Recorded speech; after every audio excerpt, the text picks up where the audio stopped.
for it, dude. It's Friday! Friday! Friday!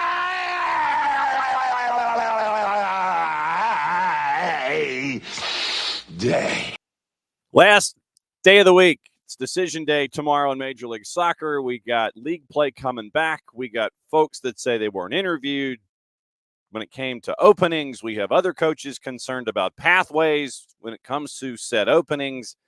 Got a lot to talk about here as we get you ready for decision day in Major League Soccer. John, here, you there. Thanks for dropping by. It is a Freestyle Friday, whatever's on your mind here when it comes to Atlanta United, Major League Soccer, league play overseas, coaching vacancies, who got interviewed and who didn't, all the things. Hour number 2, obviously, is Weekend Whiparound, patent pending, trademark coming sooner, hopefully, rather than later. We'll see if our friends from Beyond Goals Mentoring can hop by and join us when it comes to the bottom of the hour. We got news either way. We got plenty of news either way. And so then there was how do we phrase this? There was a Zoom call. I was about to say a press conference, but because we're in the 21st century, it is now done via Zoom. And yesterday, Emma Hayes got to discuss why decisions were made about certain players for 3 matches coming up in the end of the month. And it was intriguing to see the list come out. And because we can do that, it's time to bring in somebody who gets to talk about it. Now, I'm going to bring him in, but he's right now the invisible man. You get to see his background, you get to see the stadia, but you don't get to see Bart. There he is. I was like, wait a minute, man. Let's bring Bart Keeler in. You did not exist, or you existed, but I couldn't see you. It was the ethereal Bart Keeler. I forgot to move the slider over the webcam. Yes, the slider over the webcam. Now it has been slided, and so now it is time to catch up with you to bat leadoff, because yesterday, late morning, early afternoon, East Coast time, there was an announcement, and the trumpets blared, and soccer fans wept. And it was an intriguing list on a couple of different fronts for the U.S. women's national team for these 3 matches coming up. There were some names. Hal Hirschfeld sticks out to me for a first-time howdy do. And so when this list came out, what was your initial response to, hey, this list is out? Well, it was good to see some new names on the list, like you just said, John. Obviously, Hal has been a part of things, but not a part of things. She's been basically given a trial membership to the club a couple times before. So to get her into the full squad as like an actual training camp player, not just a practice squad player, is nice. But this was, I think, a lot of coaches in the past, let's just start with there. There you go. Would have used these games, and this is a U.S. soccer thing as well, just as the Olympic celebration tour, right? So you would have had the 18 to 22 that were in the Olympics, and basically that would have been it. You probably would have added one other that, people knew. Emma Hayes didn't take that approach, right? This is a fairly fairly familiar roster. Like, obviously, from the CBA perspective, she did have to call in the Olympic squad, right? That their CBA still to get some celebration matches after they win a Olympic gold medal or a World Cup, which is fine. But she still took the opportunity to, as kind of she put it, reward players for good NWSL seasons as that season comes to a close. And I think that is different than past regimes would have done. And also a signal to me that U.S. soccer isn't so hung up on the celebration tour that for some players and some teams lasted, it felt like a full year. And so that's the positive. I think that's the biggest takeaway I had from this is she was willing to bring in not just new names, new faces, but young faces as well, getting some new fresh faces into the squad that deserve a call-up. I mean, that's what this is. They deserved a call-up. And at the same time, it's a 26 individual Correct. call-up. And that was also key to this discussion, where traditionally 18 to 20, take your pick and, you get your celebration tour. Yeah. Separately, since it was called such by the CBA, then that means players get max revenue out of this, which is also very cool. Well, look, let's be real honest. That's the benefit of the CBA to the players. And in the past, this is the conversation that no one really wants to have, is in the past, these players needed the national team to be a very large source of their soccer income, right? This still gives them that. And look, they deserve it. They won. So when you win a gold medal, you deserve a game or two to celebrate you. We get 3 this month. And they deserve to be celebrated. They deserve to be recognized. But I don't think Emma's going to use this just as all right, cheer on the gold medalist, but a good way to look at, even a player like Emily Sams, who was part of that team, right? But didn't get to play a whole lot. Well, these are perfect friendlies for her. I mean, look, Iceland, an opponent we should not have a problem with, especially when it comes to a defensive side. So Emily, maybe Eva Gaetano is another one who younger faces clearly have proven themselves at the professional level, need a chance to do it on the international stage. Good opportunities to do that, and good opportunities for these players to make a name for themselves in front of Emma Hayes. October 24th, Iceland in Austin at Q2. 3 days later in Nashville at Geodis. And then come up there with me, y'all. There you go. And then I think there were a couple of hundred tickets left for the matchup in Louisville against Argentina. That's the one I wish I could go to, John. I got to be real honest. No. I need to go see a game in that stadium. Well, and that was one of the discussion. It was one of the talking points that Emma Hayes was asked about, was stadium size. And for her, it was not a concern. She was concerned. Her focus was on atmosphere. And I don't think you'll have a problem with that in Louisville. Yeah, and so when you have that kind of atmosphere and the fan response that you're going to get, that's what she was looking forward to the most in going to a place like Lynn Family. I want to say Louisville is the highest attended USL championship team. I think that's correct. Not the highest attended NWSL team, but very, very good attendance in Louisville. Yeah. I don't think that'll be a problem. No, I think, like I said, I think it was like 700 seats were left. 700. And that's still with a week and a half to play. 2 weeks. Yeah. Almost 2 whole weeks. 12 days, 13 days as of yesterday. You sit there and that's even before Emma Hayes said what she said yesterday about atmosphere. And so I think that even with walk up and whatever, you're probably going to have some SRO for this particular matchup against Argentina. You mentioned the uncapped players, Hal Hirschfeld, Emily Sams. Then you end up with Emma Sears. And Emma Sears, for those of you that might have been on the fence in Louisville about possibly going, not going, hey, by the way, she's a rookie at Racing Louisville. Ooh, let's go support our own. Then you end up with Yasmin Ryan, who's got 4 and 4 for Gotham. And then Alyssa Melanson, who got a first-team call-up at the age of 25. So Ryan saw action with the U18s and the U23s. Melanson played for the U15s and the U23s. You mentioned Gaetano, who was on the She Believes roster, didn't get any action and didn't get any activity there with She Believes. Didn't call up players from the U.S. team that finished third at the U20s with the 2-1 win over the Netherlands. And her quote on that was, "We feel that they've played in a major tournament. They don't get much recovery. Their clubs and college teams have been absent from them, so the U20s won't come into consideration until January, maybe the November camp."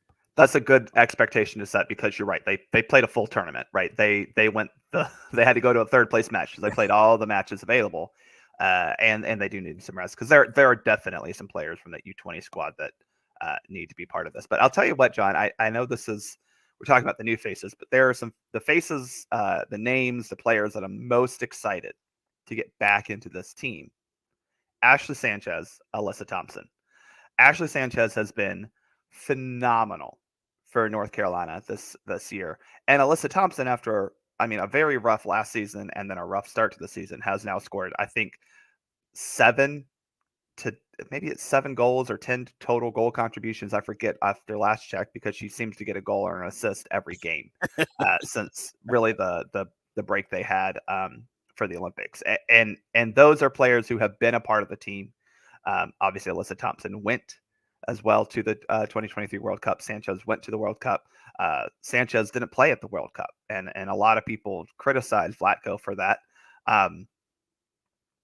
This is a great reintroduction for them after about a year of not really getting a look, and Sanchez getting the move to North Carolina, a new coach maybe helped. Just getting someone else who can figure out ways to utilize her best talents. I am curious if she can take her talent and elevate it to the international level, because I think we struggled with that a little bit. She struggled with that even when she was getting looks in 2022 and 2023. That's the player that I'm most excited to hopefully see play and then see what she can provide. Everyone else is very young, so it's just hopeful that, oh yeah, they would be really cool if they could do this. Even Emily Sams is one, and Gaetino, but Sam's getting be a part of that Olympic roster. I think we know that she's in the discussion. You know what I'm saying? But Sanchez, this is a huge opportunity for her to reintroduce herself to a new coach, right? Reintroduce herself to the fans and prove that she does belong on this national team, because I think she's really talented. And then for Alyssa Thompson, it's a crowded forward line, but someone's got to be a backup or someone's got to push the starters, and Lynn Williams isn't getting younger. So it's a huge chance for her, especially to find a spot on this team, even if it is, backing up Mal Swanson or Trinity Rodman, which not bad to be back up to one of those two. No. Here's your rundown. Campbell, Murphy, and Nair in net. 9 defenders in the 26. Fox, Gaetino, Girma, Kruger, Haley Mace, Melanson, Niswanger, Sams, Sonnet. Midfielders, 7. Albert, Coffey, Hirschfeld, Haran, Lavelle, Moultrie, Sanchez. Forwards up top, and 2 of them uncapped, Ryan and Sears. You also add Jaden Shaw, Sophia Smith, Mal Swanson, Alyssa Thompson, Lynn Williams. 23 obviously will suit up for the games, but the folks that are going to be engaged in these 3 are 26. And this is an opportunity also for the NWSL to sit there and say, hey, look what we're able to do with our league and the talent pool that is going to be represented by the USWNT in this go-round, because there were a lot of players, a lot of different teams that were represented within the NWSL that are a part of this 26-person roster. Look, it's still the most competitive and probably the best league in the world. I'm just saying. You get the most actual financial investment in the teams and players and the coaches. You get the most actual competition from match in and match out. This isn't Liga Femenil where, Barcelona is beating up on teams 27-0, on a weekly basis. So the NWSL still has a lot to offer this national team. That doesn't mean that players shouldn't be looking at opportunities to play in Europe. I think, as we've seen with Haran, Albert, even Emily Fox, going to a big club, right, in Europe is probably going to be a better fit than just playing in NWSL for, I don't know, San Diego Wave. Just to pull out one of the bad teams right now. unless you have a connection to someone in the front office on the other side of the team that's going to play. Anyway, I'm thinking that's going to happen. I'm thinking that's going to happen at some point. Well, as he takes a sip of his coffee. There's also an NWS. Oh, John, we got to get into that one. Anyway, good opportunities for NWSL to showcase itself. And again, Emma kind of pitched this as hey, you had a great NWSL season. Here's your opportunity. Yes. I wouldn't be surprised if that November window, which, we're playing 2 very good teams in England and Netherlands in Europe. I wouldn't be surprised if that has a little bit more of a European bent. There's not too many players over in Europe that I would just say, like, we're going to go take. But for most players, their NWSL season will have ended a while ago by the time that November window comes around. So they'll either be out of form or probably on a vacation somewhere. So again, I wouldn't be surprised if this is the NWSL camp. We get the November camp being a little bit more Euro heavy. Yes, sound the trumpets.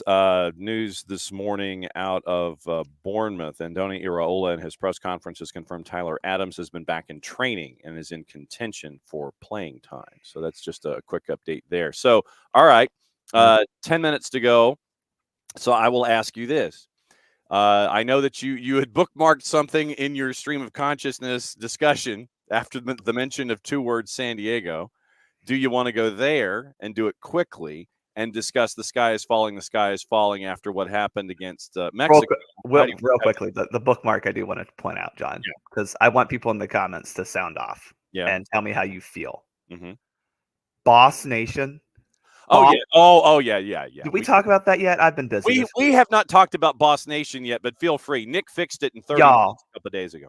Y'all, this is I mean, people are likening it to the Proof Louisville, which is what Racing Louisville was before that. Proof Louisville at least was like, oh, okay, like Proof, whiskey. Yeah, you get it with the bourbon, whatever. It's a little stupid, but whatever, they got it. This is bad. It's a bad concept. It's a bad origin. It's a bad introduction. It's a bad launch. It's a bad branding strategy. It's a bad color scheme. It's bad. And this is no surprise from an ownership group who can't even own the whole damn stadium they're going to play in. Yeah. If you don't know, John, and I'm sure you do, but others don't. Go for it. Their stadium plan, which is not the worst idea, but it falls short in a couple of ways. They're basically taking a high school stadium, the equivalent of Lakewood, if you will. Sure. Renovating it, and they'll play there. That sounds great in theory, right, John? That sounds great. You're giving back to the Boston community. Right. No, they're owning one grandstand and a green space south of the stadium. And they're renovating the two on the side on the goal lines. But they don't own the other grandstand, John. They don't own the other seating arrangement on the opposite sideline. Oh, boy. Now, they're donating money to the city of Boston and fixing it up and all that kind of stuff, right? Uh-huh. But they don't own it. They don't even own the whole stadium they're playing in. And that's fine, because like you could just say, hey, we're going to donate all this money to fix it up and we get first right of refusal for all games, right? That's an easy contract. No, that's not what they're doing. So I'm not shocked that an ownership group whose only solution is to throw money at problems can't come up with a better name than Boss Nation, with the frickin' origin story being, oh, it's an anagram of Bostonian. Yes, it's an anagram of Bostonian. Which is dumb. You could have just said Bostonian FC, and I would have gone, okay, a little weird, but I like it. It's fine. I get it. Well, I mean, Nick went with Hub FC or Play at the Hub, one of those, considering what Boston considers itself to be. So what I will do. There's a whole lot of themes. It's bad, John. Yeah, it is. Absolutely. And so, oh, great. I just had a pen explode in my hand. So much for that pen. All right.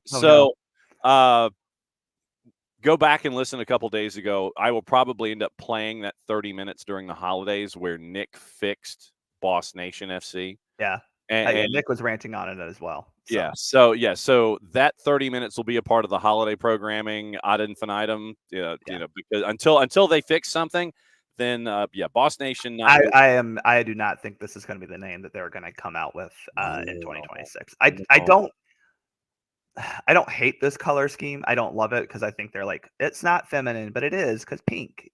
Well, but what we did as a part of fixing Boss Nation, other than wanting to throw the name in the haba, is to take the 6 colors and create 3 separate uniforms out of it, where you had the pink and the championship green, and you turned that into basically your watermelon kit. That would be your okay. Yeah, and then you took the then it was the charcoal and another one, the color number 4, and that would be like your badass outfit with the charcoal. And then you took the 2 lighter colors, the 2 pastels, and that was your summer outfit, because the last thing you need is wearing the charcoal outfit in Boston in the summertime.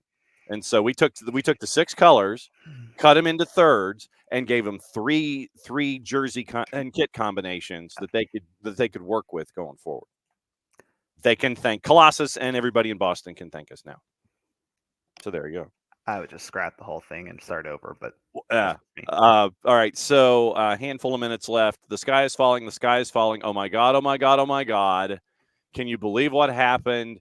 And now you have folks like Casey Keeler and Tim Howard. We mentioned Tim Howard's comments yesterday, where apparently U.S. Soccer is now supposed to strong arm clubs where players are heading back to because of load management or knocks and things, and go, no, they're supposed to stay here and be a part of things. No, they can't go back to being in your club because you have league matches that are important, and one of the folks is your talisman. So Yeah. But can proceed. We recorded last night to talk about this window. 99. Woo!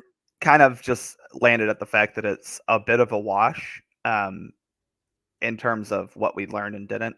I think we learned a lot about individual players. I don't think we necessarily learned a whole lot about the Pochettino system, mainly because, as we've said, it's not going to be drastically different than the Berhalter system. I do hope that he learned that if you have Matt Turner in goal, playing out of the back is not something you should rely heavily on. I do hope he learned that Aiden Morris is not a guy you can rely on in the midfield to just run that thing. And I do hope that he learned that Josh Sargent still has not scored since 2019. John. Has the shot that he took, has that landed yet? That was one and that's just I think to hit on Josh Sargent real quick, because I think he's the epitome of where U.S. soccer is right now. On the men's side is that you look great, you're doing good things at club, you're getting a lot of attention, you're making a lot of noise, but why can't this translate to the national team level? Again, Josh Sargent has not scored for the United States since 2019, John. And it was against Cuba in the Nations League. Wow. He scored twice. And as much as, the job of a striker is a lot of things, John, but I think most people in Atlanta would agree the job of the striker is to put the round thing into the rectangle thing. I would stipulate to that, yes. And when you don't do that for 5 years, it's really hard for me to consider that you're a necessary inclusion in this team. Woo. Especially when in the same window, you're another dude basically battling for the backup spot gets significantly fewer minutes than you and scores a goal. Sargent started both games. And in Mexico, he was quite honestly bad. Now, I understand that he was disconnected from his back line and his midfield line. I get that. I think we had 13 touches on the board. Yeah.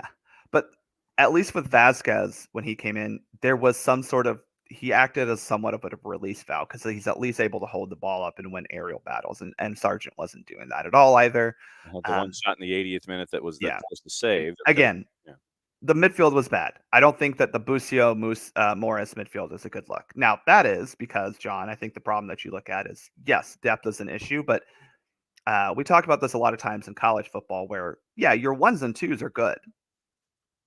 But if you're relying on 3s and 4s to get the job done, right, that's where you're going to get into issues. It's a little bit like Atlanta United playing Columbus Crew last year where we had 27 players on international break.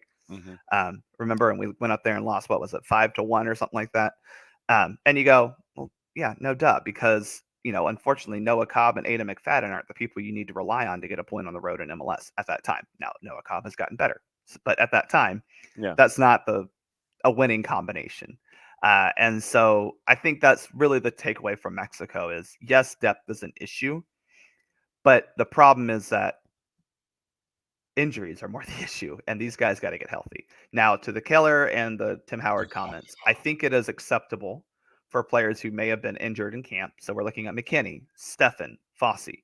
I understand them going back home. Steffen and Fossey reportedly not really training with the first team heading into the weekend.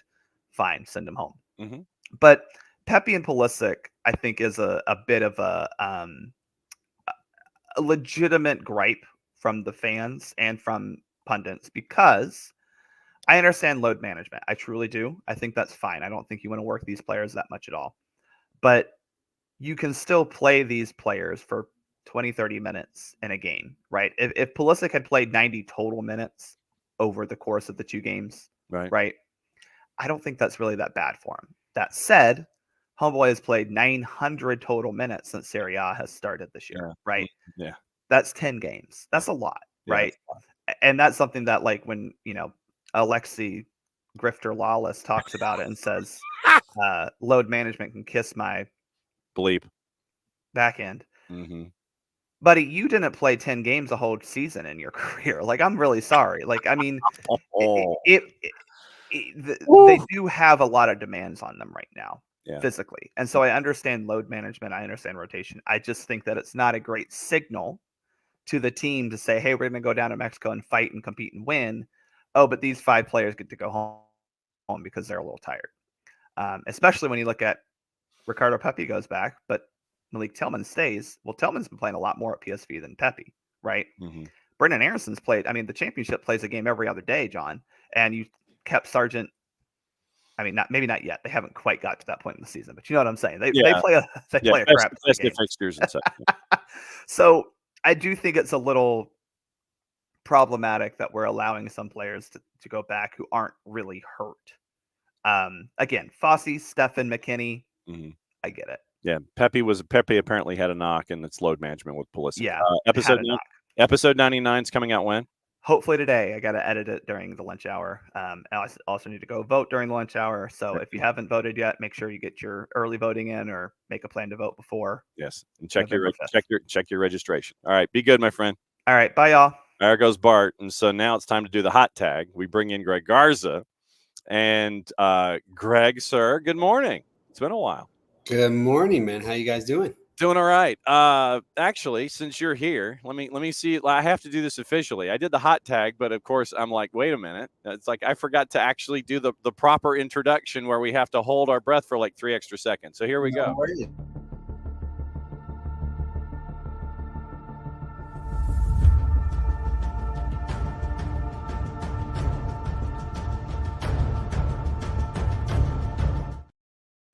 Now it's official. What's up, dude? You've been running around the planet, brother. Been traveling. I know. So what have you been doing on the road? Is it both work and enjoyment where you're globetrotting right now? Yeah, it's always work. Work is every day. Work never stops. But yeah, just enjoying some time. I believe I just moved, so I think the last couple of weeks I've been. My mom was in town trying to help me move everything. So that's always. I feel like we've done so much, but so little. Well, I mean, I get that, especially because moving is a pain in the you-know-what. And you got to figure out, okay, so if I'm doing this, it's like you pack up your life, then you figure out, okay, it's one of those opportunities where I maybe should hang on to this. Maybe I can let this go. Maybe I can do this and then move into the new place. Is it larger or smaller, I guess, is my first question. Yeah, much bigger. Bigger. So yeah, now it's figuring out where everything goes, needing to buy some new things, selling things that don't fit, all that kind of stuff, man. Okay, so then let me ask it this way: since you're discussing moving, let me apply it to your mentoring here.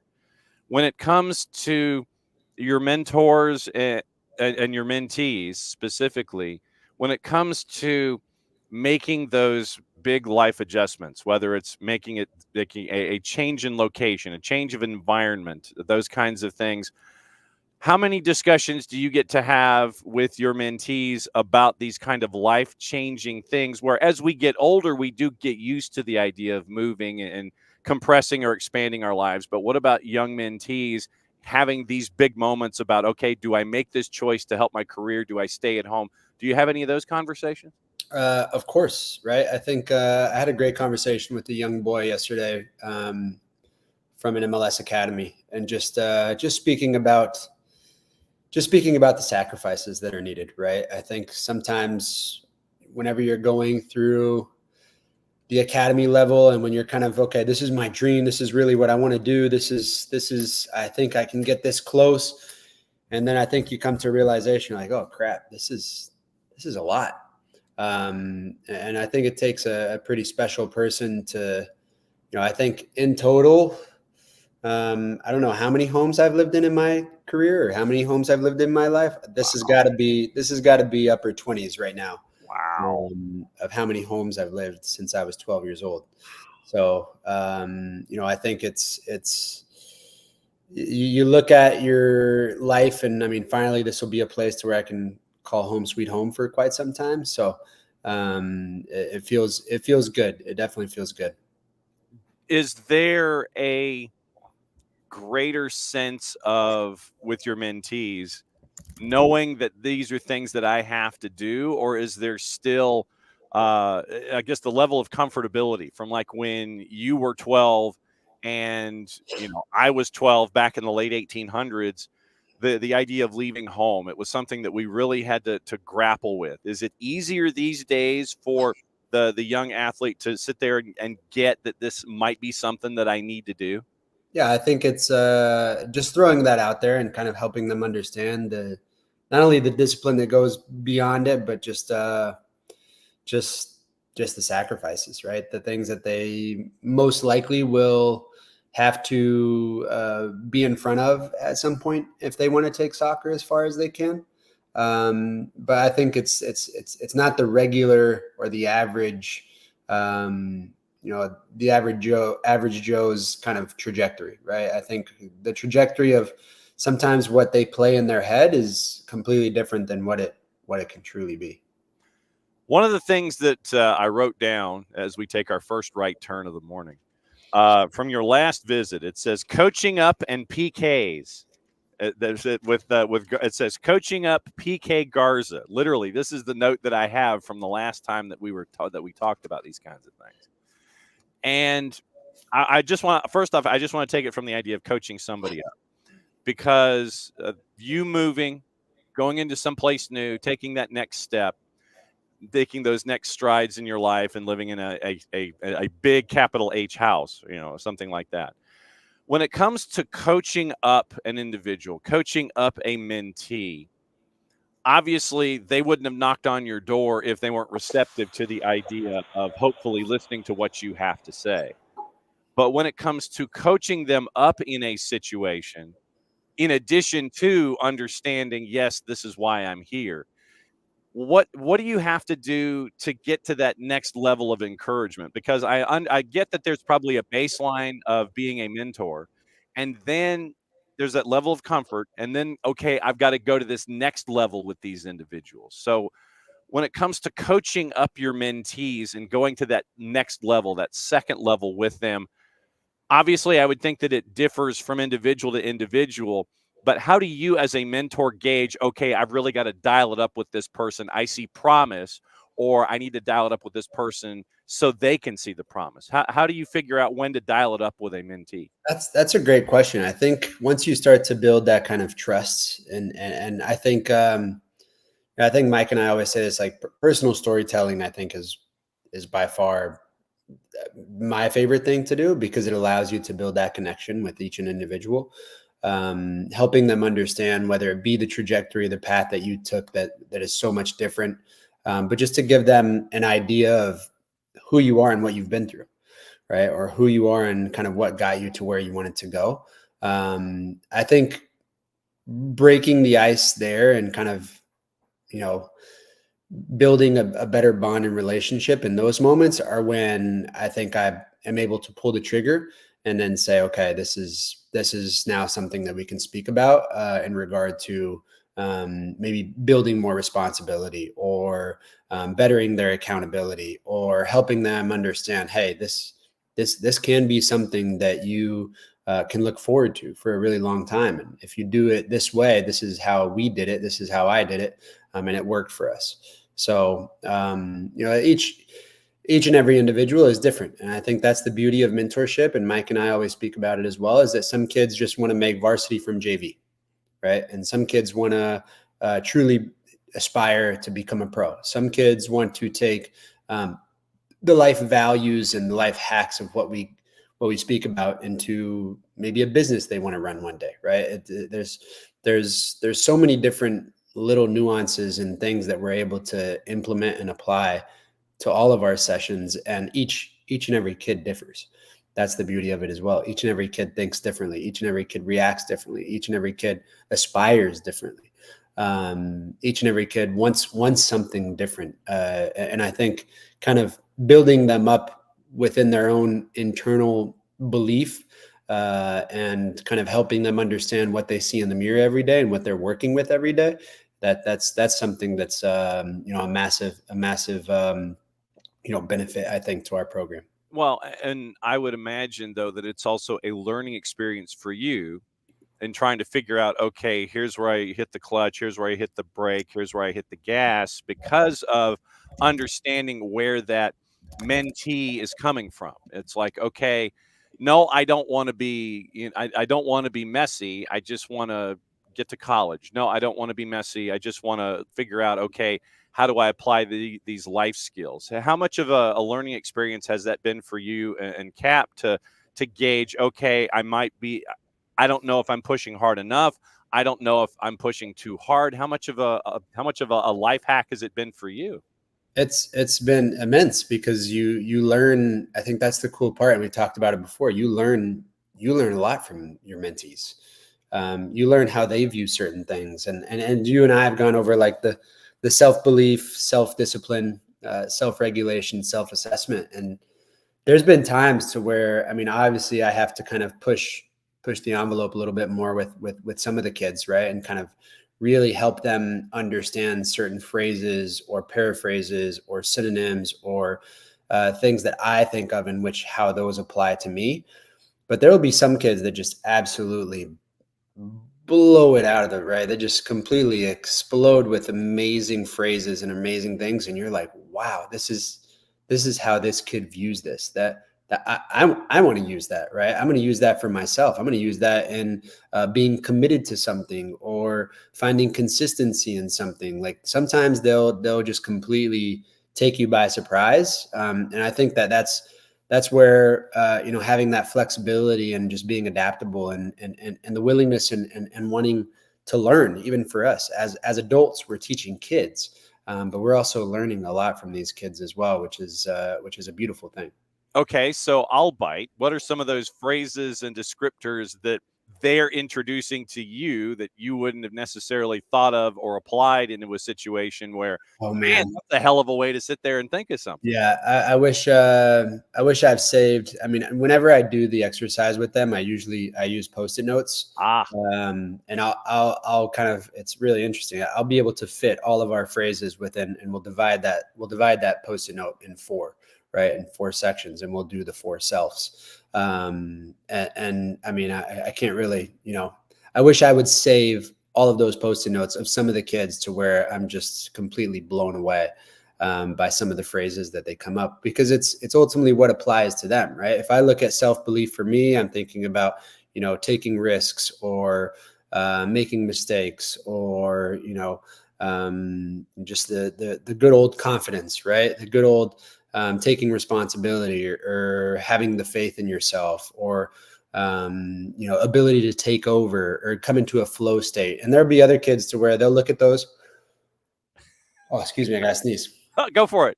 Oh man, you lost it. But there'll be other kids that you do that with, and they'll just come up with things that are completely different than what you would ever kind of think self belief to be.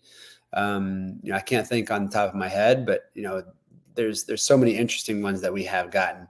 Whether it sometimes be speaking with high schools or even middle schools or teams, but my favorite is just the individual work, because you're really diving deep into how that individual thinks about certain qualities of themselves, or you kind of look at it. And one interesting thing for me is whenever we do finish like that exercise with a lot of kids, they'll look at it and they'll stare at it and they'll kind of think to themselves of like, okay, I have some of these, but man, I really need to focus on a lot of these that I've just written down for myself.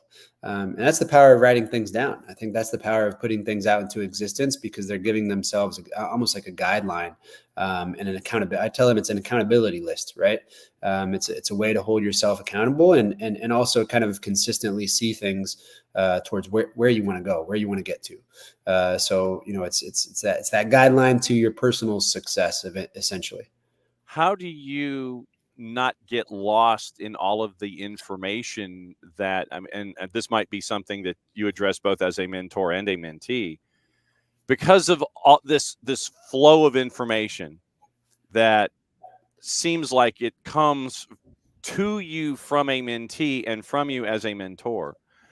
How do you prioritize all of the information that might be coming your way, because they all might be great hints. They all might be great ideas, but how do you look at the list and prioritize and go, okay, this needs to be number one, this needs to be number two, instead of getting lost in the sauce and looking at it as a piece of paper that has a lot of information on it and going, man, what do I knock off first? How do you talk to a mentee to sit there and go, okay, this is what you need to do first. Don't get lost in those other four. Here's the order that you need to attack. Or is there an order that you need to attack? Just hit whatever you can knock off the list. Yeah, I think, like, for example, in the four selves, they're all interconnected, right? And so if you're lacking in one, you can always reroute yourself to another.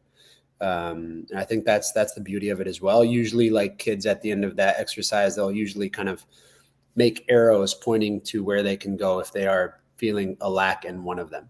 And I think that's something that really helps them. And I don't, me personally, as a mentor, I don't try and give too much information within every session that we do. I try and mainly focus on just one thing, right?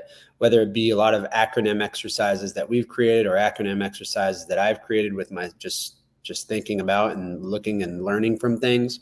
I don't try and give too much information, so it'll allow them to just truly focus on what that is for that day. Because I feel like, for me, I'm such a visual learner as well. I need to see things to kind of understand them the best way possible. So yeah, I try and teach the way that I guess I learn as well. But, you know, giving them hints and showing them proof, or giving them video footage of something to kind of explain more of what's needed from them, I think that's a massive point of it as well. But I don't try and jump all over the place. I think having a lot of, you know, great minds alike, you know, whenever we did the ICA training for MLS, the intercultural awareness, which we have those meetings in a couple of months to kind of revamp ICA 2.0 for 2025. So I just got that email a couple of days ago to be involved again and to be one of the head speakers. So I think it's interesting because now I think now even doing that has allowed me to bring in a lot of the things that I do in mentorship. And I have a lot of ideas. And so I think that now building that trust with them and helping them understand from a league standpoint, hey, this guy can speak to people and this guy can really get a message across. Well, I have a lot of messages as well that I work with mentees that I feel like would be fantastic to work with professionals. So, you know, I think that's just another way that we can, another path that we can take. But yeah, it's interesting to, you know, when we talk about giving so much information, whenever we started those ICA trainings, and that first day we did like a 7-hour workshop all day. And at the end of it, I think every single one of our brains was just absolutely fried because it was just too much. Yeah. And they wanted us to speak for like 3 hours to all the players. And I was like, look, the most you're going to get out of a professional athlete is like 35, 40 minutes, if that, right? So, you know, you have to find a way to interact, keep them connected, and you can't just be speaking to them about certain things. You have to get them on board with what you're trying to, the message that you're trying to portray. So, you know, I think it's the same with a lot of kids as well. If you really think about it, the kids' attention span, my kid's attention span is 10 seconds, yeah. Right? So I'm trying to think about things within my sessions that it's just one piece of information turned into a bigger exercise, but always leading back to what that initial conversation or that initial point within the exercise is. Because there's a difference in speaking with someone than speaking to someone. I'm always for speaking with someone rather than speaking to someone. And even when I go and speak to Title I schools, or even when I go and speak to middle schools or kids who are struggling in school, or kids who are getting in trouble in ISS and OSS, with those kids, I always start with questions first. Mm-hmm. I never do questions last. I never speak to them and I'm like, you know, hey, now we're going to leave the last 10, 15 minutes and open up for questions. I want you to give me the questions first.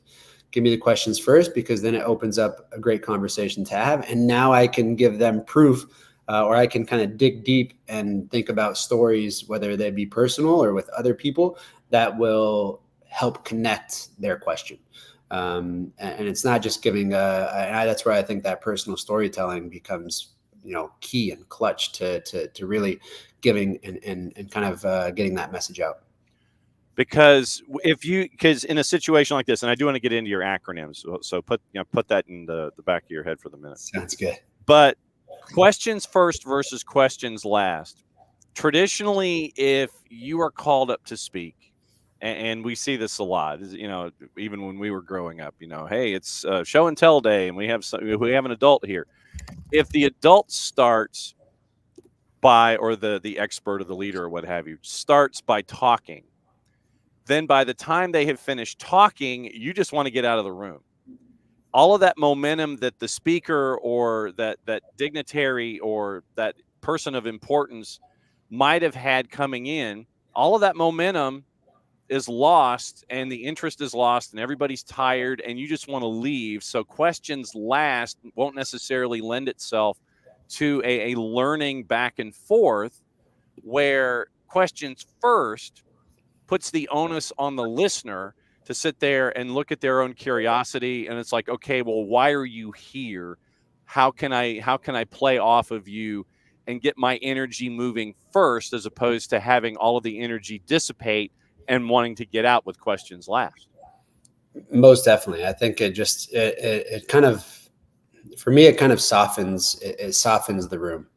It allows them to kind of feel an easier way to speak to an adult. I think sometimes it's hard for kids to have that courage and kind of confidence, especially someone that's not family.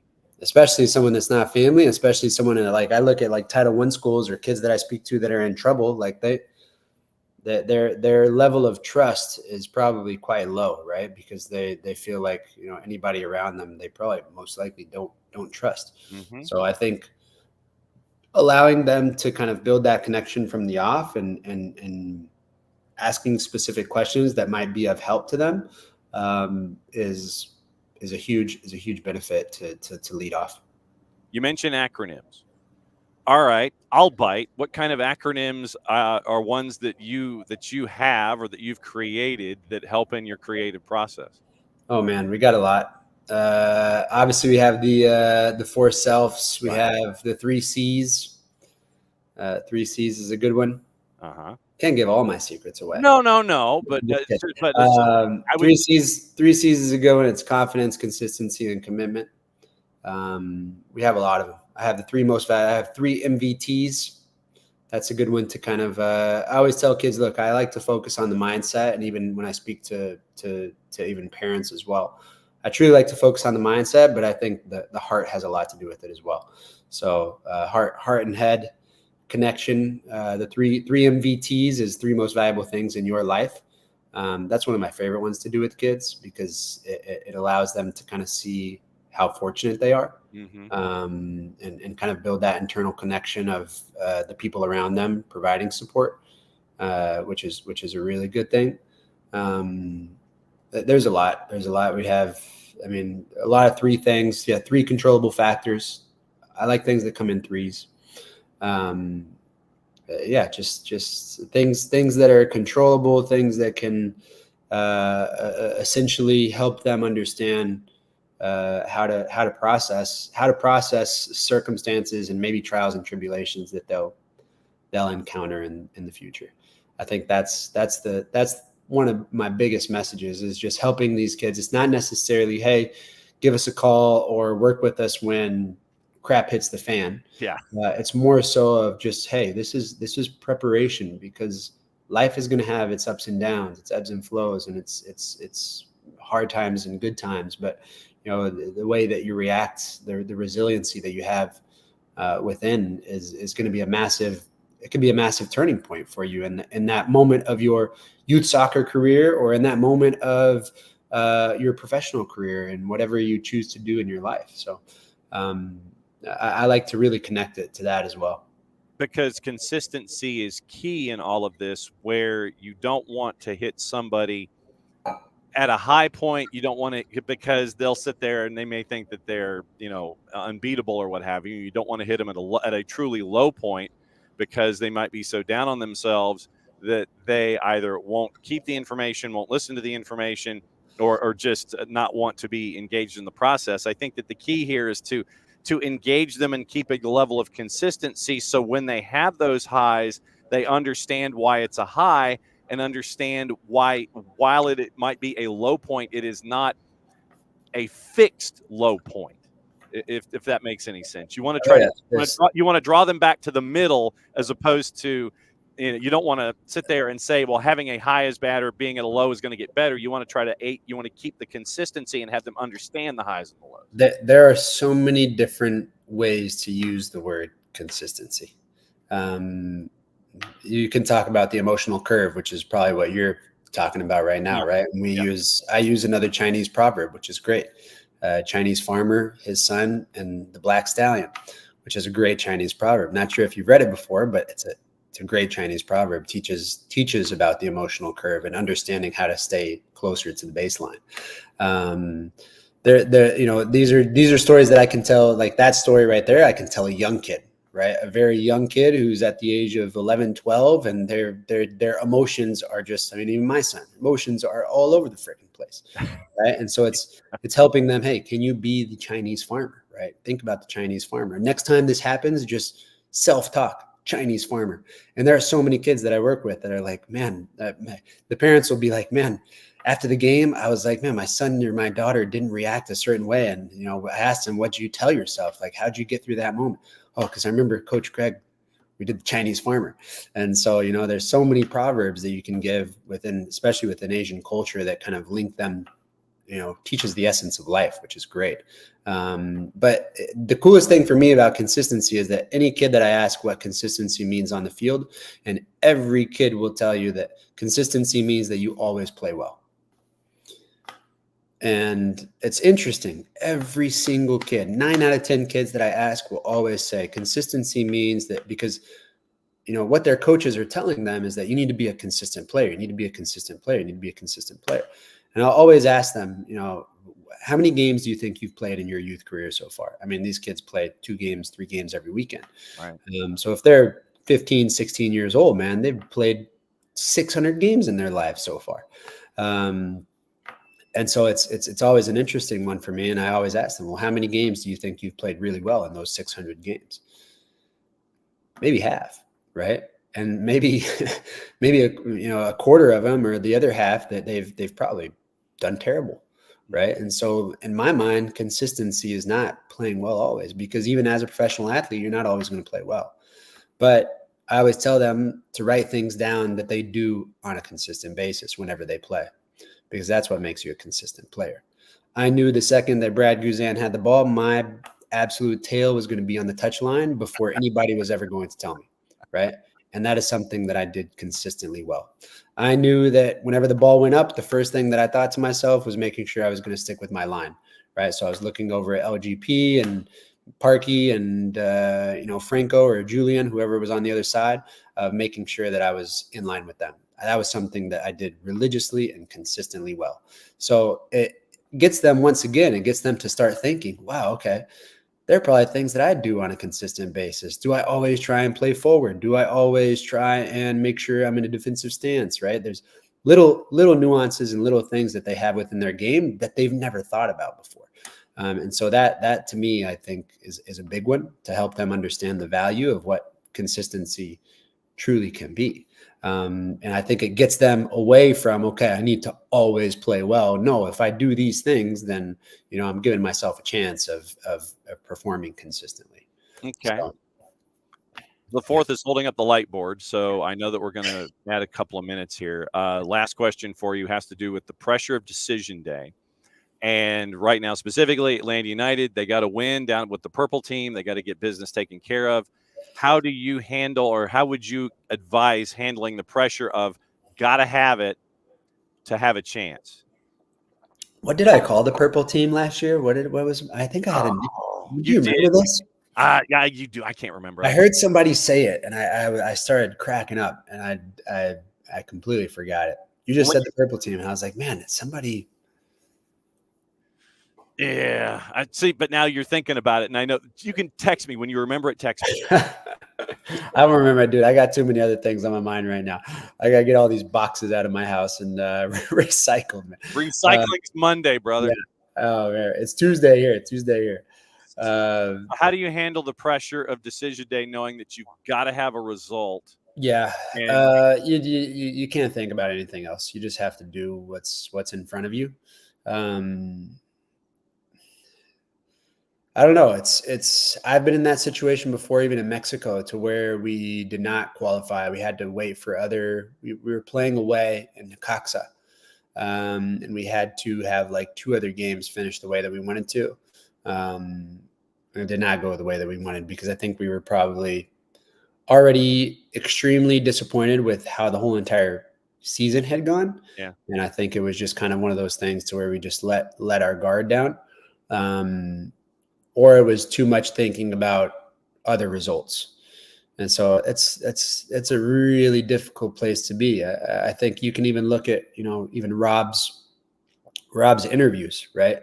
If you watched his last interview, I think pregame of maybe yesterday, I think it's a very tough situation to be in. You have to focus on what's in front of you, but at the same time, you're not too confident.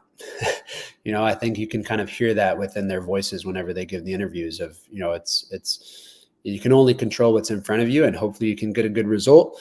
I would say in the back of my mind, the only thing I would have is just to get a good result, to leave a last impression, to finish off on a good note. Yep. And if for some odd reason something miraculously happens, then it's happened. I don't know if it's deservingly, but it's happened. Right. And so I think that's probably my main focus, just to finish off on a good note. I wouldn't even think about qualifying or getting into the playoffs. Just finish on a good note. Because there's other things at play, like your job future, whether it's in the town that you're in currently or somebody else that might be looking at you. Most definitely. There's a lot of guys having second thoughts about where they're going to be in a couple of weeks right now. So you gotta perform for who's watching you right now, or you got to perform for somebody who's watching that last game. Yeah. All right. So what's going on with Beyond Goals Mentoring, my friend, other than you moving boxes for recycle? Same old, man. Same old, working hard, getting into that cold weather business. So high school is right around the corner. So I'm sure we'll be making some really cool connections here in a couple months, and just continuing to build a game. Love it. Go sneeze. Be good, my friend. We'll see you soon. That's good. Always good to connect with you. Take care. All right. You too. Greg Garza. And it's always great to catch up with Greg and our friends at Beyond Goals Mentoring. I know I kept him long past 10 o'clock, but I had to ask about Decision Day and Atlanta United. All right. Late to the party. Morning, David. Morning, Alex. Morning, everybody. Morning, Harry. Harry was in early this morning in the Central Time Zone. As always, we will have our programming out later today with USL Championship, USL League One. And then tomorrow we'll have our look at MLS Next Pro, because the playoffs start on Sunday. It is the round of 16, 8 and 8, either side. We'll go over all that stuff coming up in just a little bit. And Alex, the only thing worse than winning and the other results not doing you a favor is not winning and all the other, correct. Yes. And not winning and all the other planets aligning. Absolutely true. So yeah. If we had done ours then, as opposed to, well, we did ours and they didn't cooperate. All right, so let's go over the activity on the weekend. We've invited pretty much anybody and everybody that wants to come in to discuss what's going on with Atlanta United or anything else in Major League Soccer here for hour number 2. So with the bat signal is out, anybody that crashes the party will come in and crash the party. We'll go over the updated juice boxes. We'll go over what is the scenarios. I feel like the movie Silver Streak with Patrick McGowan. I've invented a scenario whereby so we'll go over all the things, and Jared is here to discuss all the things. Only some of the things. Well, actually, no, all of the things. Yeah, what are we doing? Literally, you are here right at the beginning of the batting order. So I was going to do updated juice boxes and save the Atlanta United discussion at the tail end, and just have folks drift in and drift out and see what's going on with Decision Day and who's got what and who's in and who's out and what do you got to do and all that other kind of ish. So that's where we are this morning. when it comes to all of the juice boxes. Remember, kickoffs simultaneous in the Eastern Conference, all at 6:10. I imagine it's 6:10, considering that's what Apple has done all season long. This would be that one time where it's like, no, it literally is a 6 o'clock kick. I will fight someone. I mean, you've gone to the 10s all season long, and then, like I said, right now it is listed as 6 o'clock Eastern, 9 o'clock Eastern. I am operating under the premise that it is 6:10 and 9:10. We'll go over the officiating crews as well that are a part of the discussions after we roll through the juice boxes. But wouldn't this be the day where it would end up being like, we're going to be at 6 o'clock? So, all right. So, juice boxes, here we go. It is CF Montreal and New York City. 6:10 kick, I imagine. CF Montreal is a plus 195. Your draw is a plus 272. NYCFC, who has things to play for, they are at a plus 122. And so it will be intriguing to play in Stade Saputo when you got some stuff that you got to figure out. And then you lay it all out on the line for all of these things. So seeding is going to be intriguing here. For NYC, specifically, they can pass the purple team for a spot in the top 4, claim a round 1 hosting right in the Eastern Conference. The others, you could end up with Seattle and RSL chasing after the 3 in the West. Plenty of movement possible further down. Vancouver, Minnesota look to avoid the wild card game. Messi and friends, we'll get into them in just a bit. But your juice boxes in Montreal, plus 122, shifted slightly more toward even money on NYC. And I mean slightly. Plus 195 for CF Montreal. Your draws a plus 272. Chicago and Nashville is an Eastern Conference game, but yes. So that means it is a 6 o'clock, 6:10 start. And Chicago is even money plus 100. The draw and Nashville are within the margin of error. Nashville's a plus 254 in the composite, courtesy of our friends at Odds Portal. And the draw is a plus 259.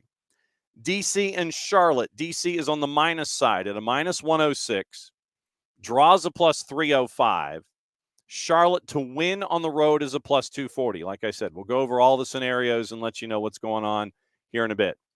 Messi and friends hosting the Revs at the Erector Set in Fort Lauderdale. The odds have pretty much exploded. No real surprise. Messi and friends are chasing after a new single-season points record if they beat New England at home. The 2021 Revs are the current record holders with 73. Messi and friends have 71. They've clinched the pie plate and have MLS Cup hosting priority. So the numbers, once again, no real surprise. Messi and friends are at a minus 286. Draws a plus 471. The Revs are a plus 611 if you wish to go down that road. That number has exploded from one side of plus 600 to the other in 24 hours. Red Bulls and Crew, this game means nothing to Crew. If I remember my math correctly, it ain't meaning nothing. You got nothing there. So 1, 2, and 3 are all laid out. Miami's at 71. Columbus is at 63. They can't touch Miami. They can't be touched by Cincinnati. So doesn't mean anything to Columbus at all. Nothing to Columbus. So went through a couple of the early juice boxes. NYC has something to play for. The favorite number has gotten a little closer to even money plus 100. And no one cares about Chicago and Nashville. And also we're at DC and Charlotte. DC's on the minus side at a minus 106. Messi and friends a big favorite as they chase the points record. Red Bulls and Crew. Red Bulls a plus 133. Draws a plus 274. Crew, who probably will trot out as many Crew 2 folks as they could get away with, considering they would have to play on Sunday as well in the MLS Next Pro playoffs, are a plus 174. So the game means nothing to Crew. They are understandably an underdog. Union and Cincy. Philadelphia is a minus 128. They're a part of the mess, the 4 teams in the 2 spots. Draws a plus 322. FC Cincinnati is a plus 280. Cincinnati cannot be touched by Orlando. They're the 3, regardless of what happens. And if you were looking for a danger sign and somebody to get bumped in round number 1 of the playoffs, no matter who they're facing, I'm staring at you, Cincinnati. So of those 6 o'clock, 6:10 starts, Jarrett, outside of Atlanta and the purple team, which we're saving, what sticks in your mind with what's going on in the Eastern Conference here for Decision Day? I mean, the Philadelphia Cincy one matters. Here's my thing, and we'll get deeper into it with Atlanta.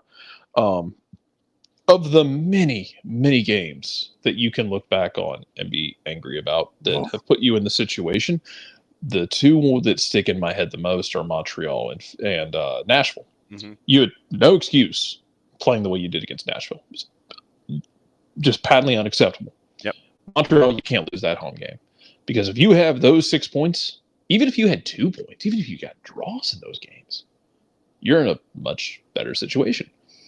You've made your bed, now you're in chaos mode. Mm-hmm. Philly, since he's really interesting, you're going to be watching, obviously, the 4 games that matter. Yes. Like that just kind of goes without saying. Yeah. And I think for me personally, a lot of that East Coast boils down to those 4 games. Like the rest of it is like everyone, I think, goes into it the same way we go into like the fourth quarter of a blowout in football. Yes. Of, hey, run the offense, don't get hurt. Mm-hmm. That's kind of feels like what it is. There have been more chaotic decision days. There have been less chaotic decision days.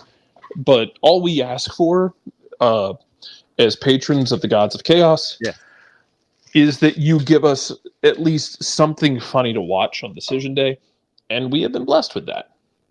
For me, it's those 4 games, and it's how much those teams want to go full bore into those games, because you're not going to get much movement in the top part of the playoffs. So, if things start to get away from you, if you're Charlotte, maybe you just power down.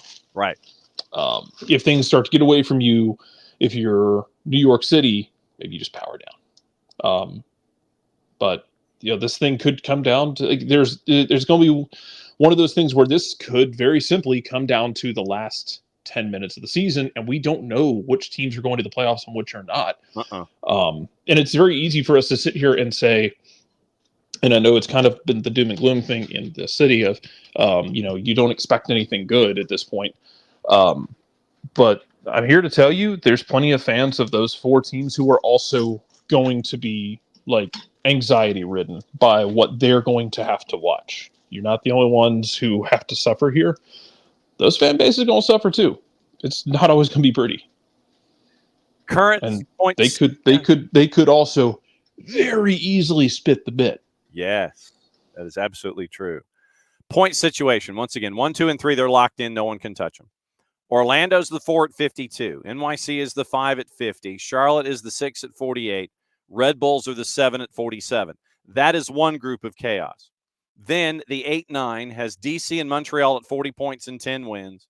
Then you have Philadelphia and Atlanta, 37 points, 9 wins. Now, remember, here's your tie-breaking scenarios in order.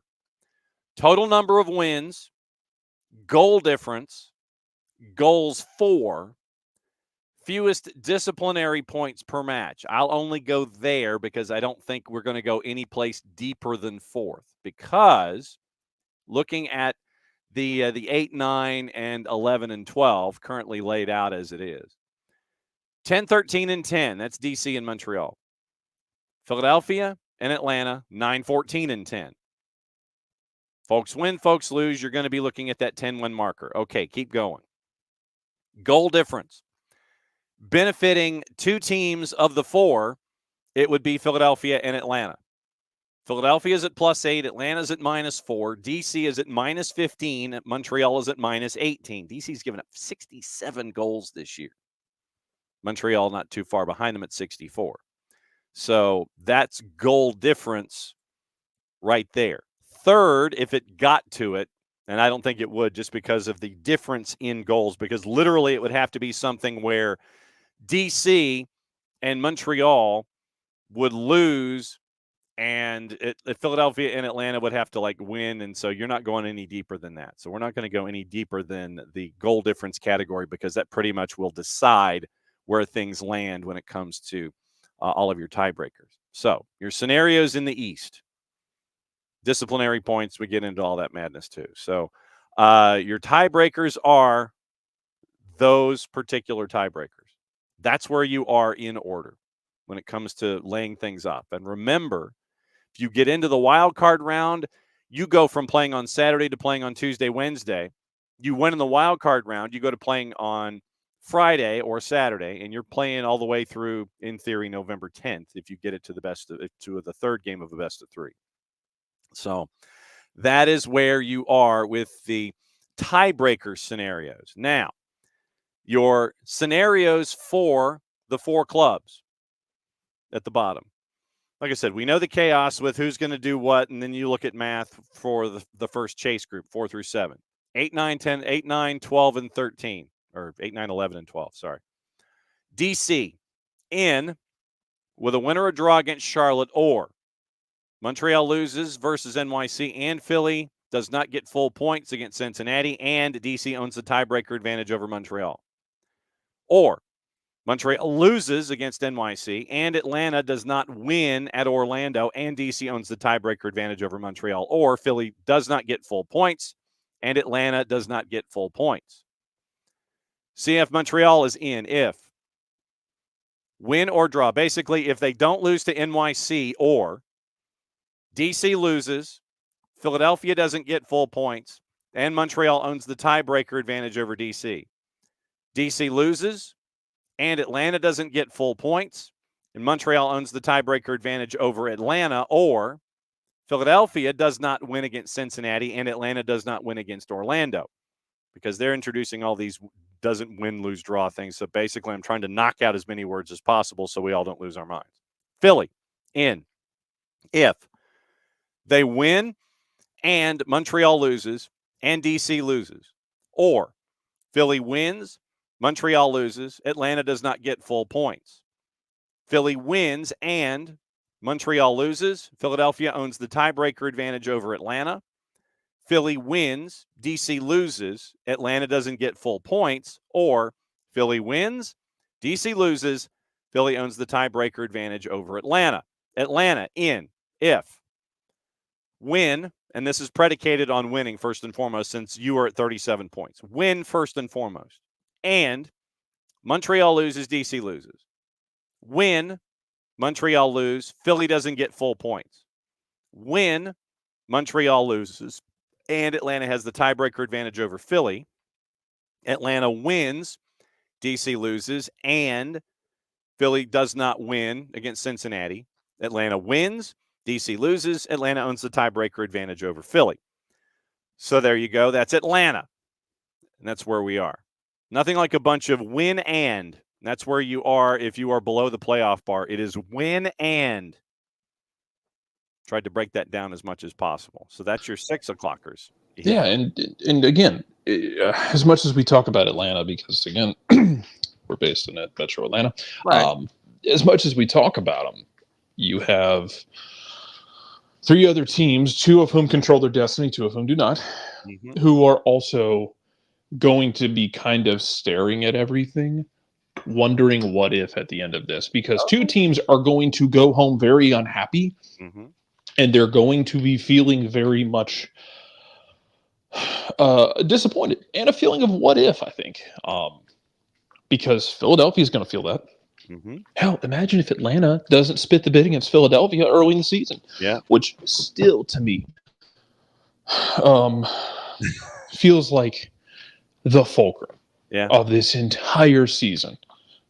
You blow that lead to Philadelphia at home inexplicably when you were like they were dead and you just let them crawl back into the game. Yep. If you take care of that, does everything turn? Because you were fine up to that point. Wasn't perfect, Nothing ever is. No. I mean, you can sit there and watch results and look for the bad and everything and look for, oh, this is bad, so this is going to come crashing down. You can do that. Now, you can also be realistic and look at things like, hey, we need to improve this. But also you can do it in a way that isn't a doom and gloom. But you were getting results. You were getting results. You were getting wins, not playing at your best. Hell, when you beat Orlando early in the season, you didn't play your best, and you still beat them 2-0. But you kind of let that Philadelphia game roll downhill on you. But yeah, you got two teams who are going to very much feel like they let everything get away, and they did. Whether that's Atlanta, Philly, DC, or Montreal, two of those teams are going to have let this opportunity slip away, and they're all going to have a very hard look in the mirror. We know Atlanta's, I think, is going to be the most extreme because of all the changes that are coming in front office and coaching staff and roster. Like theirs is going to be the most extreme one. Montreal's, I feel like, isn't as extreme. Like Montreal was kind of rebuilding everything anyway, so it's fine. DC in the same boat. Philadelphia is, and I don't know where Rich is when I need him. But Philadelphia still, to me, kind of feels like an existential crisis of, we know what they can be. We know what they've been in the past, but they don't seem to have the horses anymore. And will they spend to give Jim Curtin what he needs, and I doubt will he use the kids in a way that is more risky? He's done it in the past. Go back to 2018 in the playoffs, where it was like Austin Trusty and it wasn't McKenzie. I forget who the other center back was. I don't think it was McKenzie. But Austin Trusty was one of the young center backs that they threw out there during the season, and they got burned repeatedly. But by playoff time, they had the experience. As this core gets older, is he going to be able to turn to those kids as much? Is he going to be willing to turn to those kids as much? So whoever loses, they're going to have some questions to answer. That's between them and God. Yes, and Rich is here, by the way.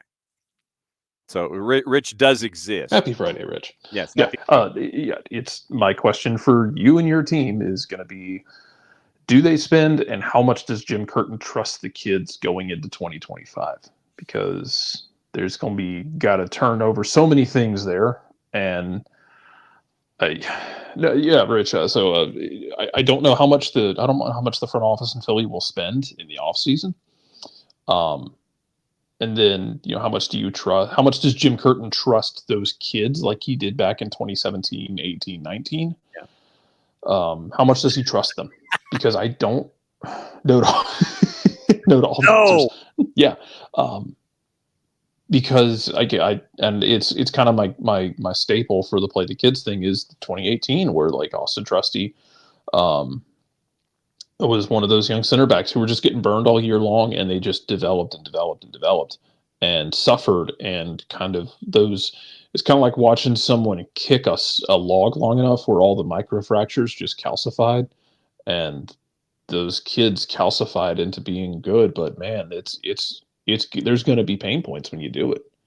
Atlanta's gone through that in the past as well. Hell, I still have anger in my soul for the way George Campbell was talked about on this here damn, cursed dead bird app by people who went week to week praising him and then damning him with faint praise.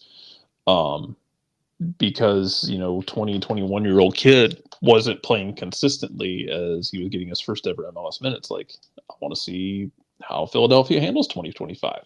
Mm-hmm. And Rich is all in on Kevin Sullivan. No surprise. As long as he's here. Yes. 3 more years. 3 more years of Kevin Sullivan.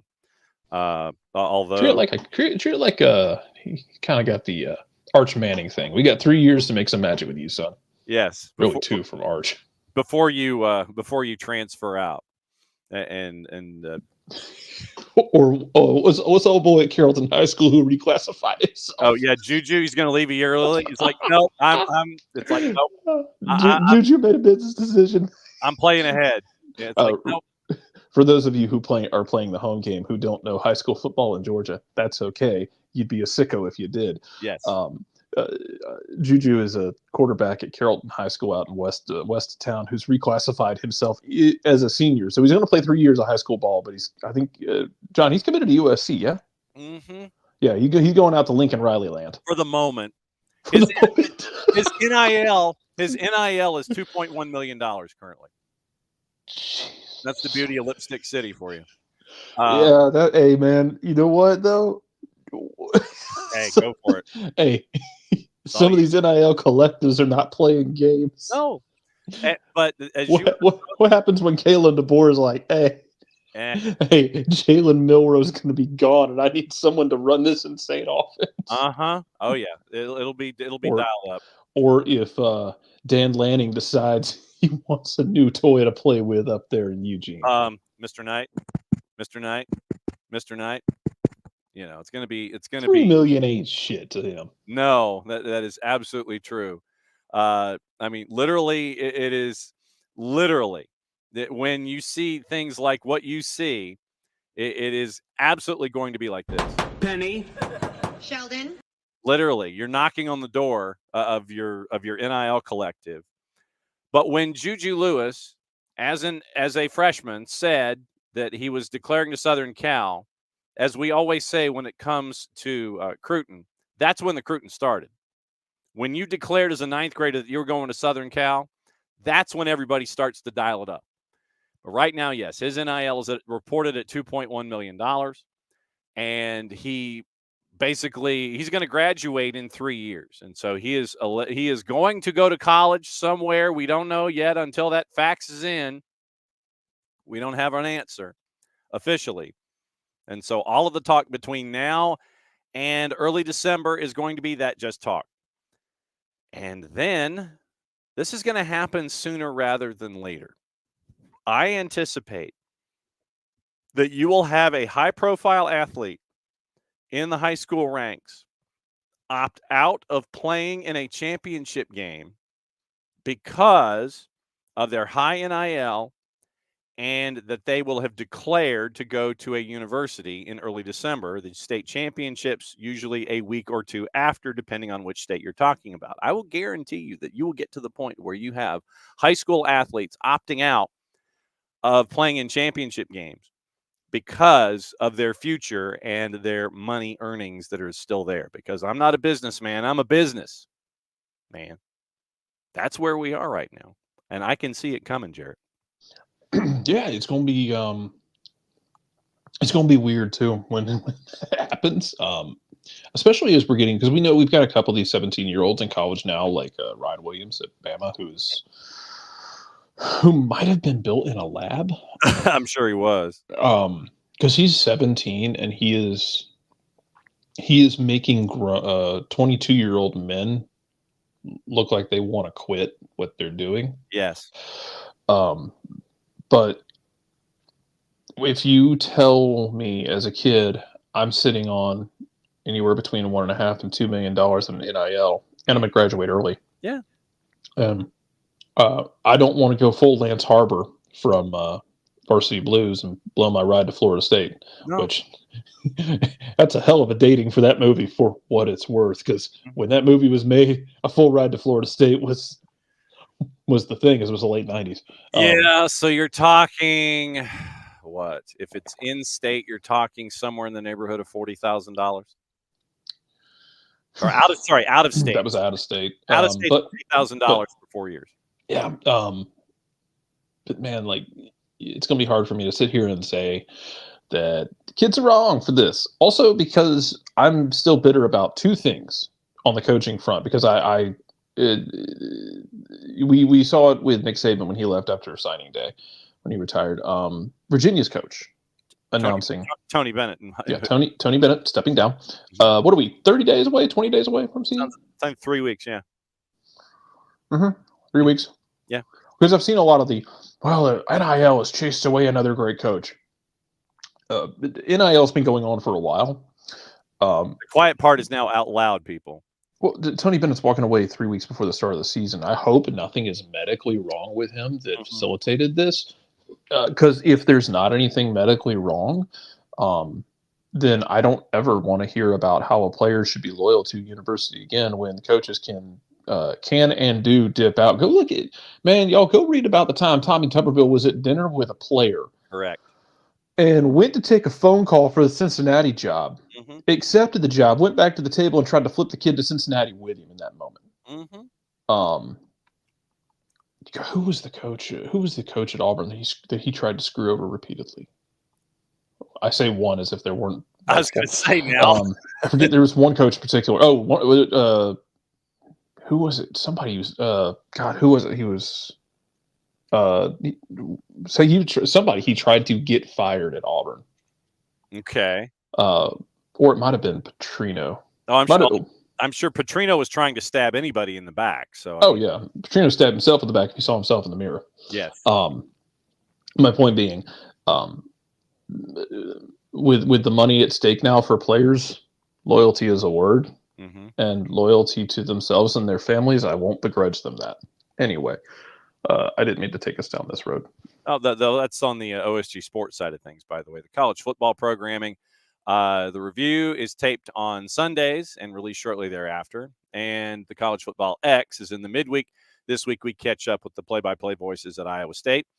And at Boise State, we catch up with Bob Beeler in the studios at KBOI as he was talking about what's going on with Boise and Ashton Genty. So that was a good conversation. So that's on the X. You can catch that on the OSG Sports Network and on your favorite podcatchers. Western Conference.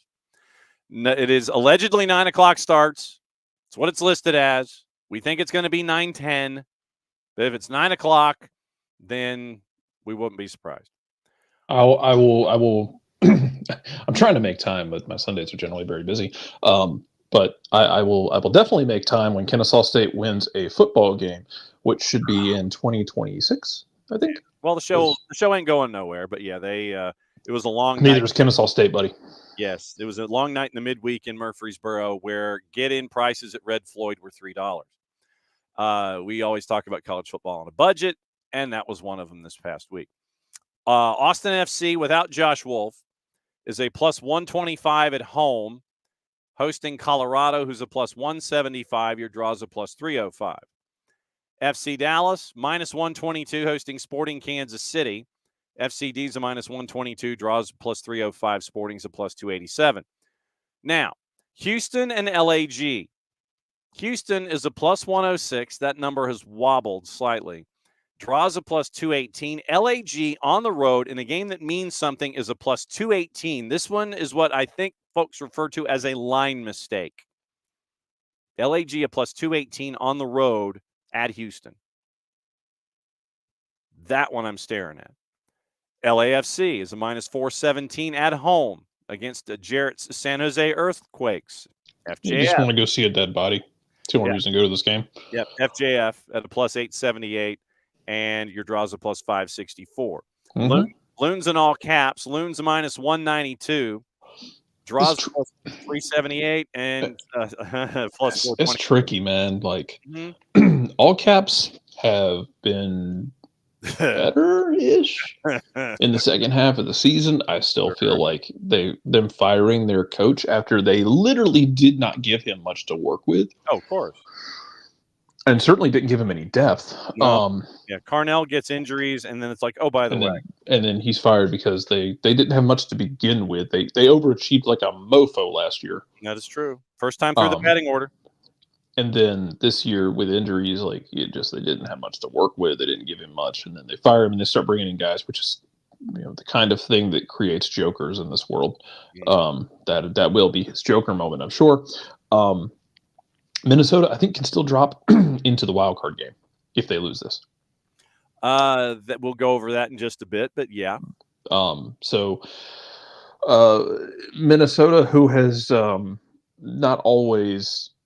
Who has more than once gotten a gift horse and decided to look at its mouth in their existence, would do well not to look this gift horse in the mouth and just take care of business. I think they will take care of business. Right. But it would also be a little loony not to, and to get dropped into the wild card game, and then you have to you suddenly like wake up and find yourself in a midweek fight. Yes. RSL's even money plus 100, hosting Vancouver, who's a plus 212, draws a plus 313. And Cascadia at Lumen, Seattle hosting Portland. Seattle's a minus 130, draws a plus 300. Portland is a plus 315. Now, conference standings in the West. LA is in, just don't know where, 3 points ahead of LAFC. So basically, LA needs a point. So I would say look at the draw option, look at the win option. How confident are you about LAG? 64 points, 3 points ahead of LAFC. LAFC is either going to be the 1 or the 2. Tiebreaker could go for a while because wins would be the same, and there's a margin of 2 when it comes to goal difference. LAG is a plus 20. LAFC is a plus 218. So I could see LAFC trying to put up a number against FJF. Keep an eye on that one. Seattle, Salt Lake, both at 56 points. Salt Lake, if they win, they're at 16 wins. If Seattle gets a point, they're at 57. So that's where that matters. But goal difference is the same at 16, but your win totals may not jibe if numbers end up being what numbers are. Houston in the second chase group, 51 points, and this is where the chaos is from 5 through 9. Houston at 51, Colorado at 50, Minnesota at 49, Vancouver at 47, Portland at 46. Portland cannot catch Minnesota in a tiebreaker if they were to win in Cascadia. So Portland would be at 13 wins, Minnesota would be at 14. But if Vancouver wins on the road, Vancouver could jump Minnesota to Jarrett's point, and if Minnesota does not get a result, and goal difference could come into play here as well, you could end up with, if Vancouver wins, they go to 14, 12, and 8. If Minnesota draws, that is their 8th draw. Goal difference right now, Minnesota's at plus 6, Vancouver is at plus 4. You would imagine that if it is a draw, once again, Minnesota would stay at plus 6. If Vancouver wins by 2, then you're really getting into goals scored. And then Vancouver might have to put up a number because it's 54 scored by Minnesota, Vancouver 51. So Vancouver would be rooting for a goalless draw and putting up a number on the road to get a win. All I really wanted was kind of like, if you remember the MPSL Absolutely. this summer, where I went through the numbers for y'all Yeah. and showed you that on decision day in the Southeast, that if we had gotten like a 9-0 win by forget who it was needed to win 9-0. One of the clubs needed to win 9-0. Was it Hops? Yeah, it was Hops needed a 9-0 win, and they needed Hickory to lose, I think. It would have gone down to like the 9th tiebreaker. Yes. And it would have been a coin flip. Like they would have just had to get together and flip a coin. Drawing of lots. I just wanted to draw straws like all the oil rig astronauts in Armageddon. Oh, yeah. When they're deciding who's going to stay behind and blow up the rocket. Yep. That's what I really wanted here. I wanted this to come down to let's see if we can get down to a part where we're deciding who wins this, who gets out of the wild card based on like flipping a coin. Drawing of lots. And like let's get it in like a late 90s closed circuit television on a Canon GL20 camera, recording it to tape. Like you still got the tracking bar at the bottom of the screen. We're gonna put a couple weird like knockoff Voltron toys in the background, like we used to do with the U.S. Open Cup draw. It's all at Soccer House. Yeah. It's flip a coin in like a dimly lit room where the light bulb is flickering because the bulb they got from the Dollar General just ain't cutting it. Like that's what I really want. Have it kind and of. I want that energy to carry on through the playoff games. Have it swinging in the room and not locked into a position. It doesn't have a lampshade on. It's just kind of shifting from one side of the table to the other. By the way, your tie-breaking procedures: total number of wins, goal differential, goals for. Like I said, that could get crazy in the West. Fewest disciplinary points per match is number 4. Disciplinary points, fouls are 1, technical staff warnings are 2, yellow cards are 3, second yellows are 7, straight reds are 7. And so that's your disciplinary point number. Away goals differential, away goals 4. Home goals differential, home goals 4. And then the 9th tiebreaker is coin toss for a tie of 2 clubs or a drawing of lots in a tie of 3 or more. So that is how you get to the 9th circle of hell, is by going through all of those. But you could go in the West. There is a scenario where you could go to number 4, fewest disciplinary points per match, and working at some kind of goofy blanket average and trying to figure out what it's going to look like. Then somebody gets like a really late yellow card Oh! thrown off that number. Or a series of, like, we get like a mass confrontation and multiple cards. And look, I'm begging y'all for chaos. Like, I'm in a situation watching Atlanta, knowing that they don't control their own destiny because of their own inability to play consistent balls to the wall games this year. Mm-hmm. But if I can't have them comfortably in the playoffs, then give me the most chaotic playoff situation possible. Like, give me a world where Minnesota spits the bid against St. Louis, gets run off the field, goes into the playoff wild card round, and then somehow makes like the Western Conference final. And then like something like that. Everyone will be wearing quarter zips and white T-shirts. Well, I mean, I don't know how that's going to go though, because Inchie won't be there to blow it again. True. Yeah. So you're looking for Portland to win to get to 49, but they would lose out on the wins number of 13. So Portland wins, they'd lose a tiebreaker. They couldn't finish any higher. If my math is right, they couldn't finish any higher than 8 if they beat Seattle, because they'd be at 49 points and they would lose the first tiebreaker to Minnesota, 14 wins to 13. So Vancouver would be the team to put Minnesota into the wild card round by winning on the road. And so that's what you're looking at when it comes to, that's what you want with chaos. You want Vancouver to win at RSL, at least at the bottom in the second chase group. So then RSL would then be stuck at 56. Then if Portland was to win at Seattle, Portland goes to 49. Seattle stays at 56. But then they would have the same number of wins that they had going in. So Seattle looks like they have the tiebreakers leaning in their direction with 16 wins to 15. Salt Lake has too many draws. That's the problem here going into decision day in the West with the first group. Seattle's still fascinating to me because I feel like we heard all year about Seattle, and there was like this level of like uneasiness. And are Seattle good? What's the problem out there? What's the timeline like for Brian Schmetzer? Is it time to make a change? Guys can't stay healthy. Oh, shit. Is it bad out there? Let me look. They're in 3rd place. I know. I will trade problems with you, Seattle. Yeah, I will happily trade problems with you. Yeah, such a horrible year that they've had. The consistency. It's kind of like it's kind of like the Bama thing. Mm-hmm. Which, I mean, Bama's problems are different this year. Like getting blown off the ball by Vanderbilt is a different problem. Jordan Morris ain't doing nothing this year. Stephen Fry's washed up. Oh man, R.I.P. Tammy. But yeah, something like that. I remember like all year thinking like, man, Seattle's like everything just feels like it's kind of on the edge for Seattle, and there's so many questions. And look, they do have roster questions. They do have roster questions going into next year about how they want to build this, how they want to reset some of the ages. But man, I looked up. I'm like, what are you? You're in 3rd place? Are you kidding me?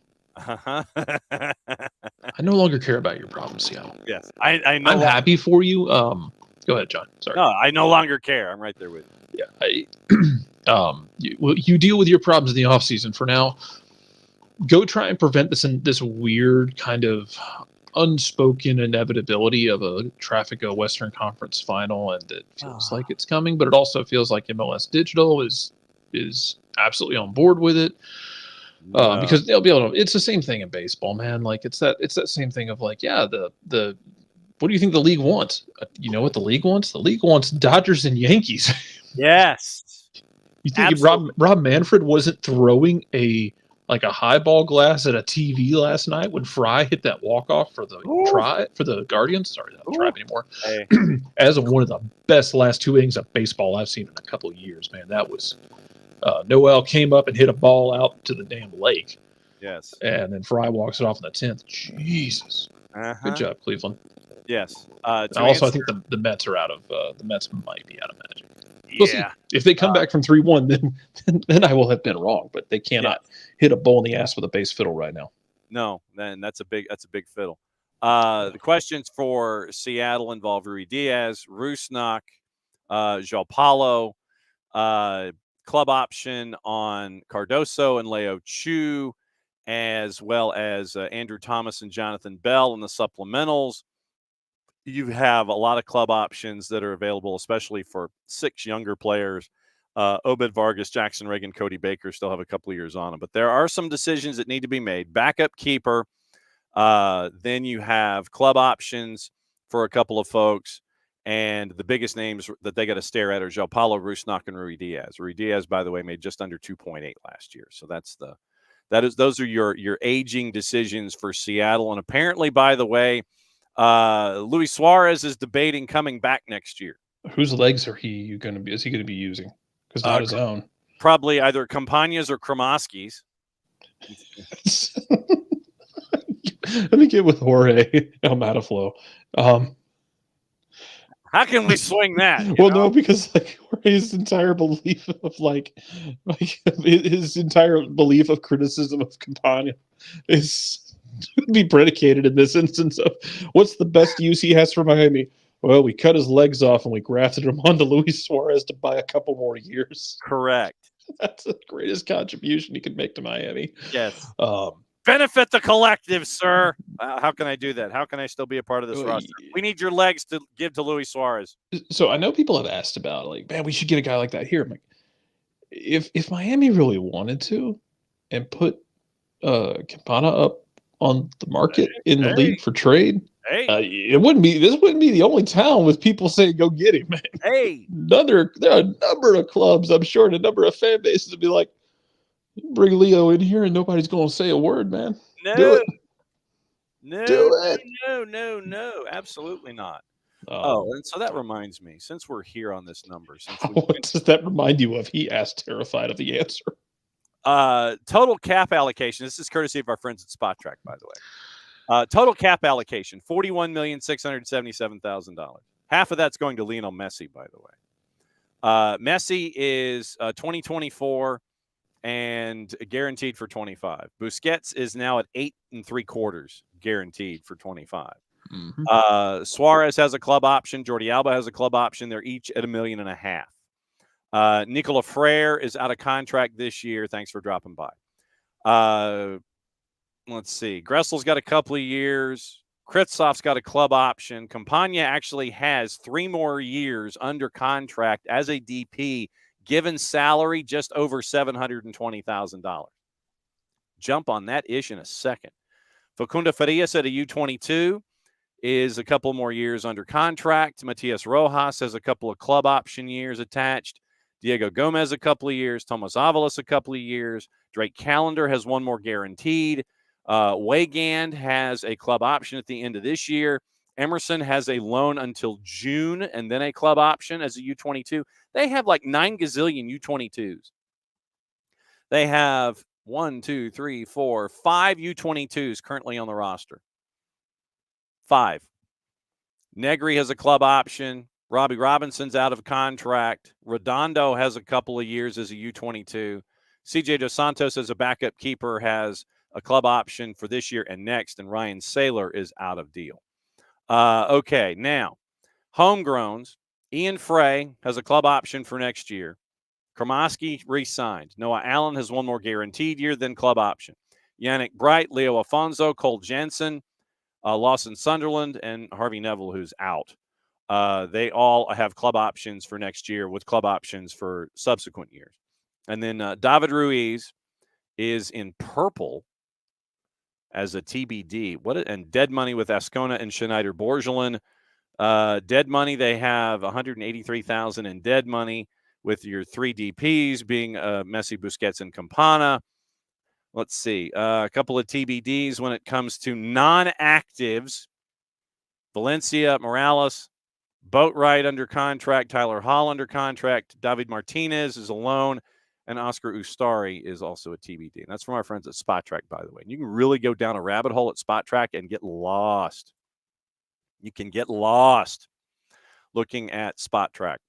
So that is where things are with Atlanta United. I mean, this will be the easiest Atlanta United discussion we've had. You got to just take care of business. I mean, we could talk strategy all day long. Biggest thing, you got to have it. So score early, keep the pedal down, keep chasing, all those cliches that we can put the $5 in the jar. All of them. All of them go in the jar. But biggest thing that you can have, once again, give up an early goal. Orlando, once again, we look at conference standings. And Orlando right now in the Eastern Conference, as a part of the discussion, they can't get to third, but they could be in the chaos of being in fifth if they lose.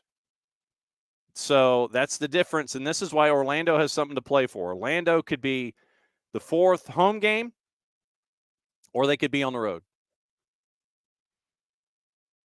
The 4-5 matchup could be one of two things.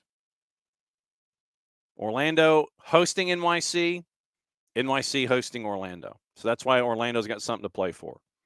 Once again, Orlando City has won 4 of 5, 15, 7, and 11, goal difference of plus 10. NYC at 50 points, goal difference of plus 7.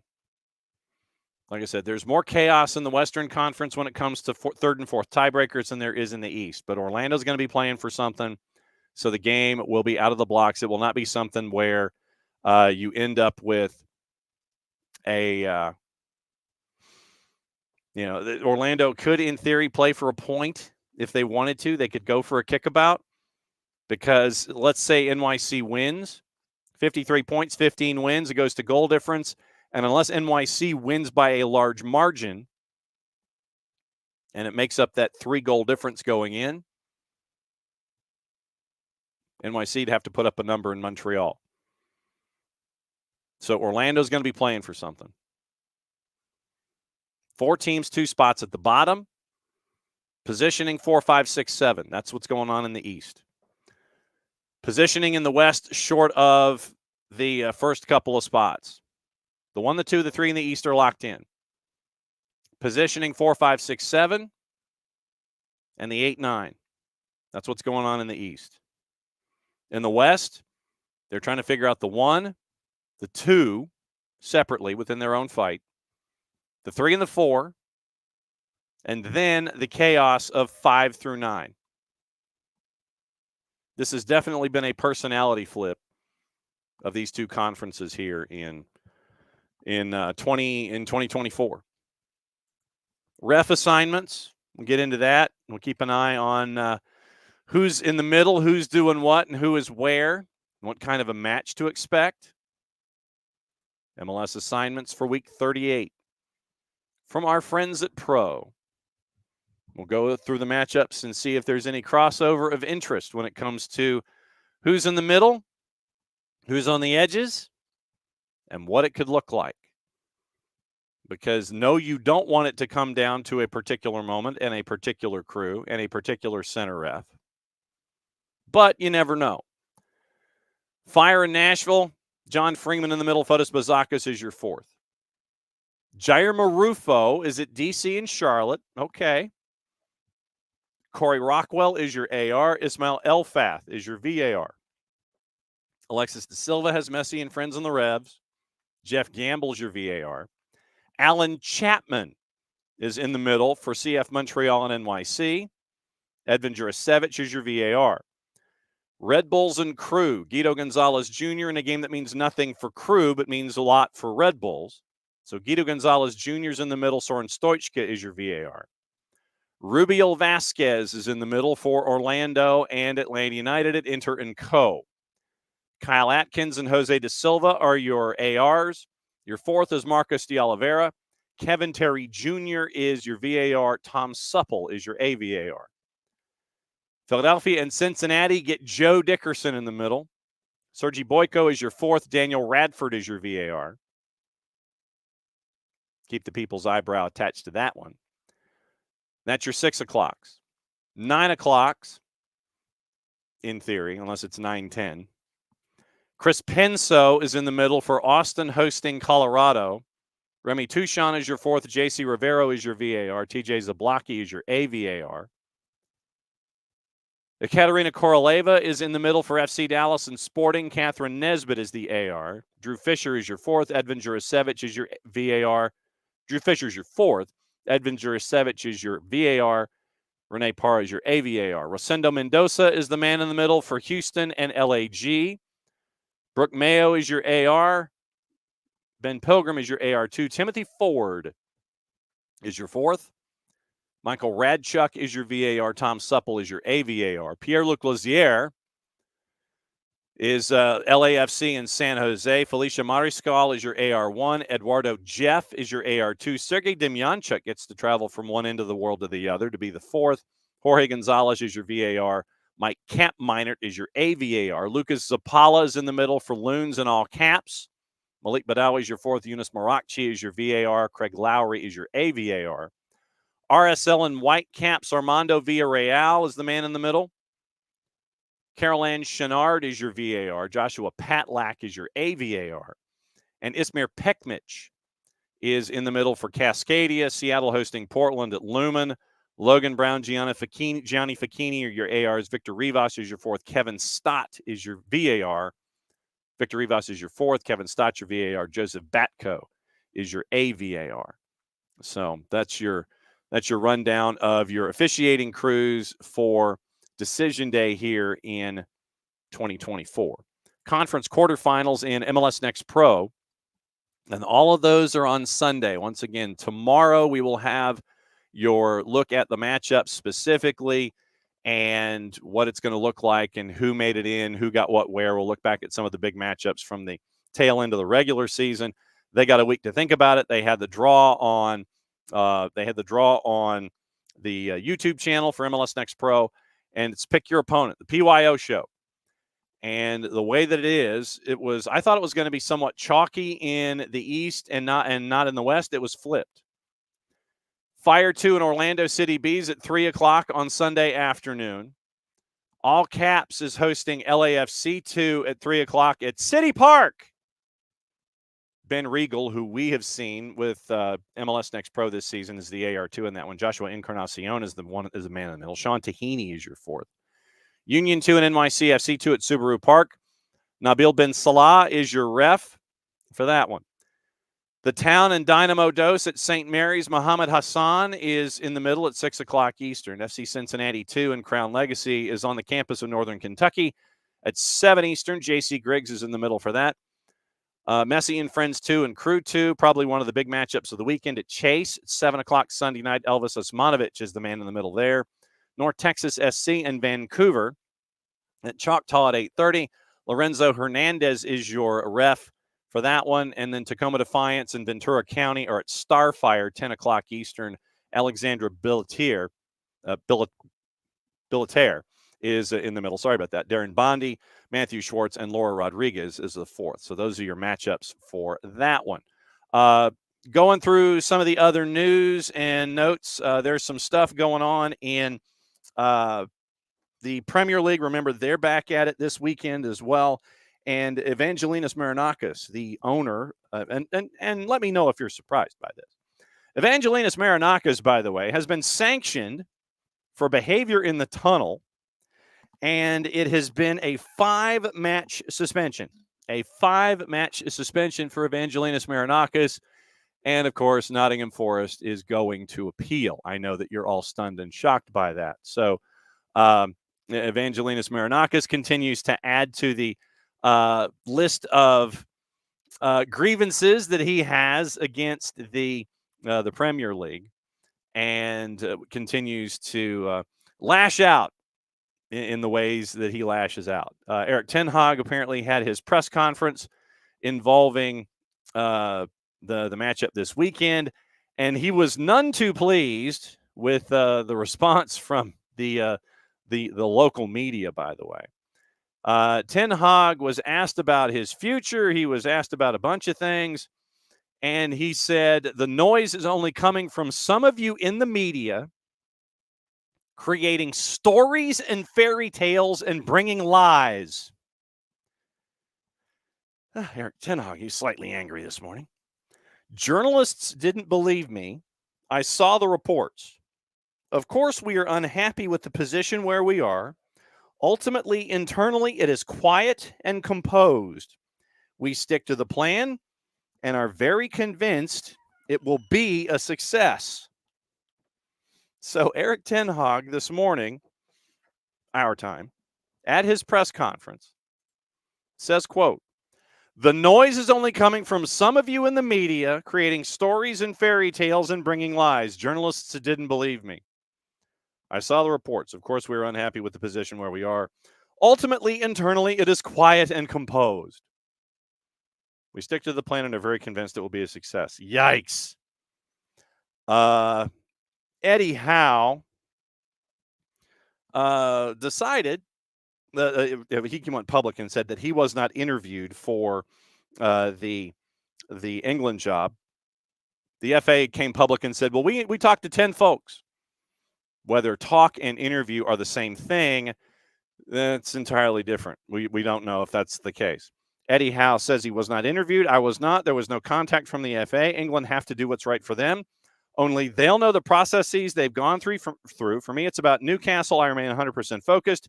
If you drop focus, the job becomes impossible.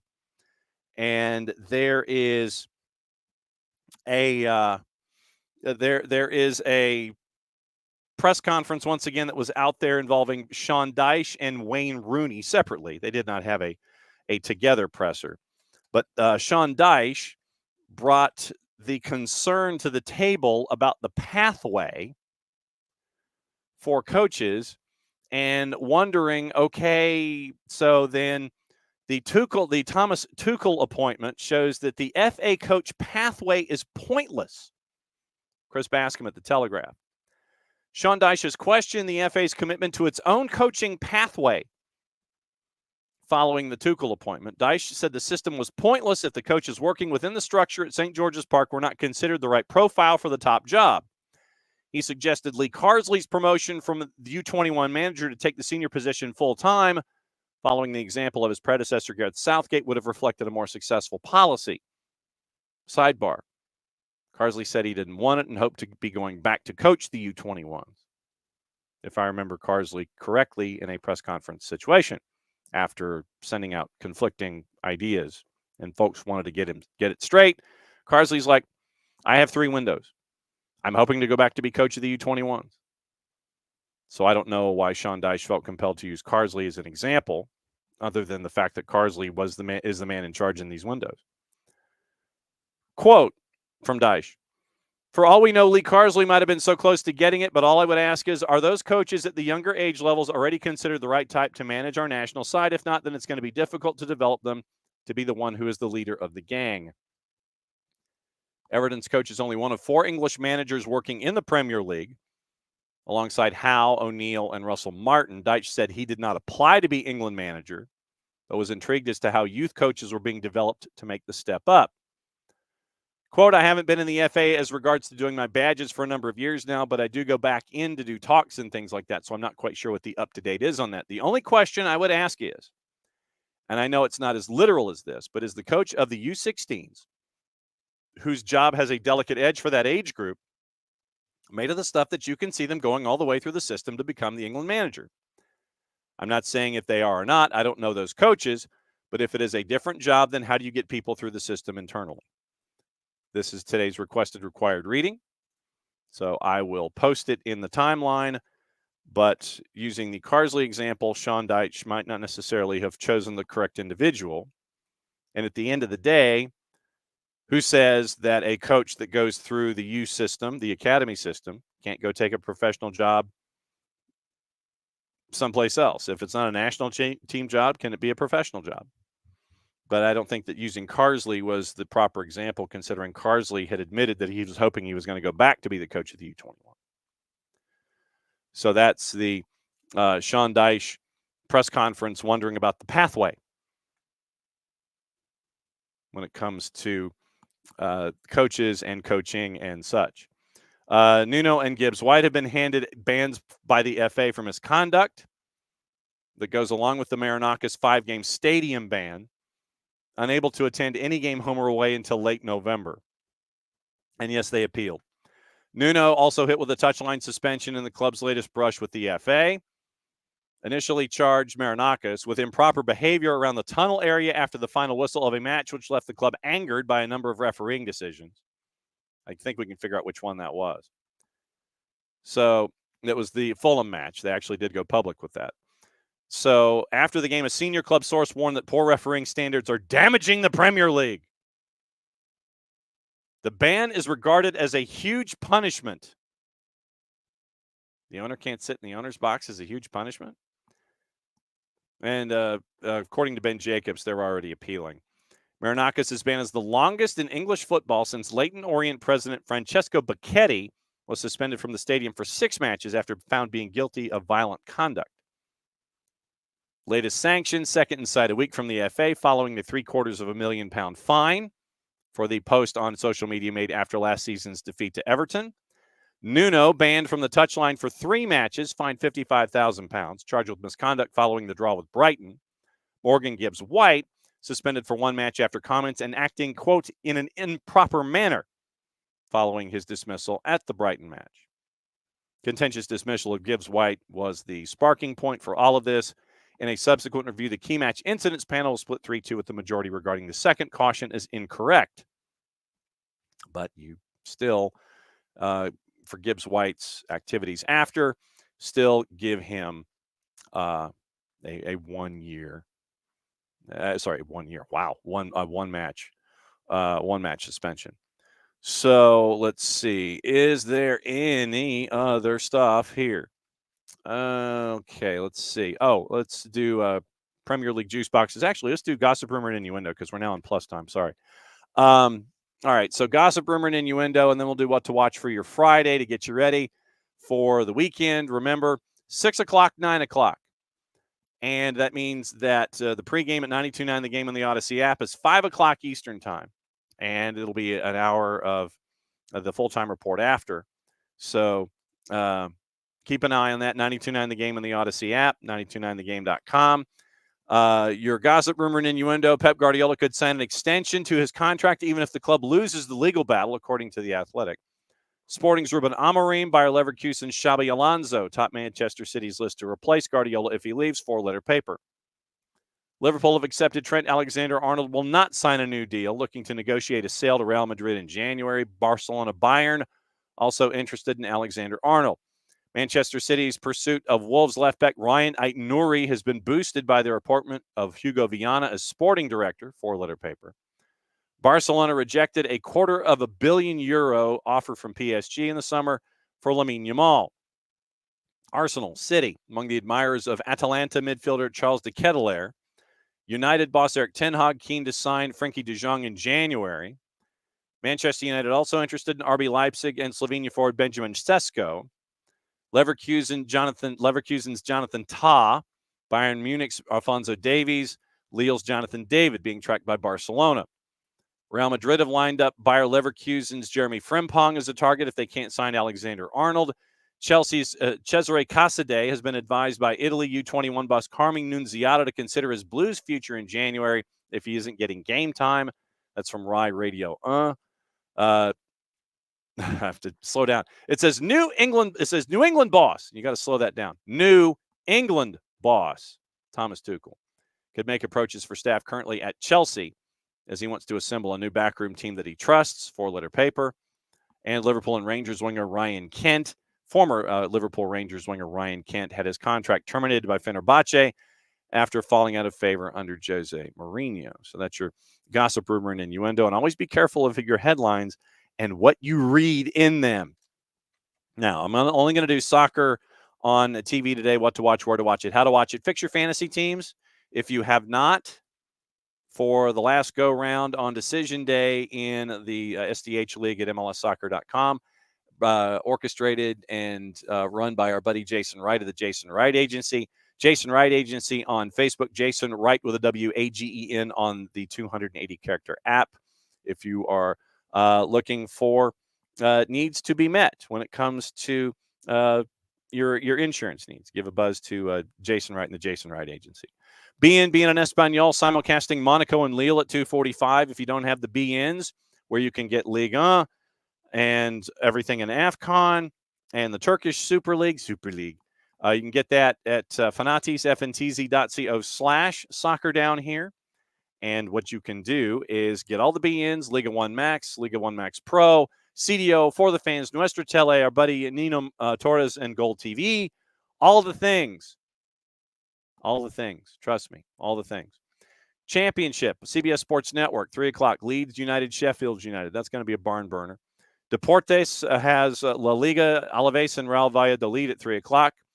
Fox Deportes at 11 and 2 has the league that we neither condone, endorse, nor promote. Amazon Prime has their NWSL match of the week, Seattle and Houston at 10. The Plus has Bundesliga at 2:20, Dortmund and St. Pauli, Bundesliga B, Darmstadt and Köln at 12:30, and simulcasting Alaves and Valladolid at 3. Fox Soccer Plus is also simulcasting the league that we neither condone, endorse, nor promote. Paramount Plus has the championship match as well, Leeds and Sheffield United.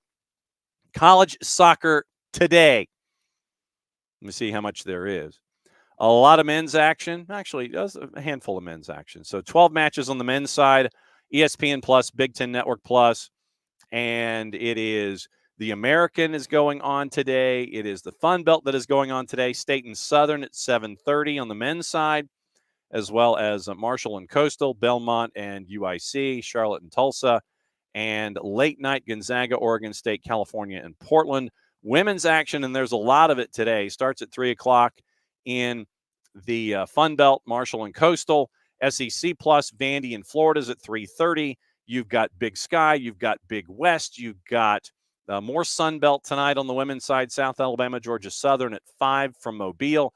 Tennessee and Georgia, SEC Plus, 6:30 tonight on the women's side. You've got a lot of SEC action tonight.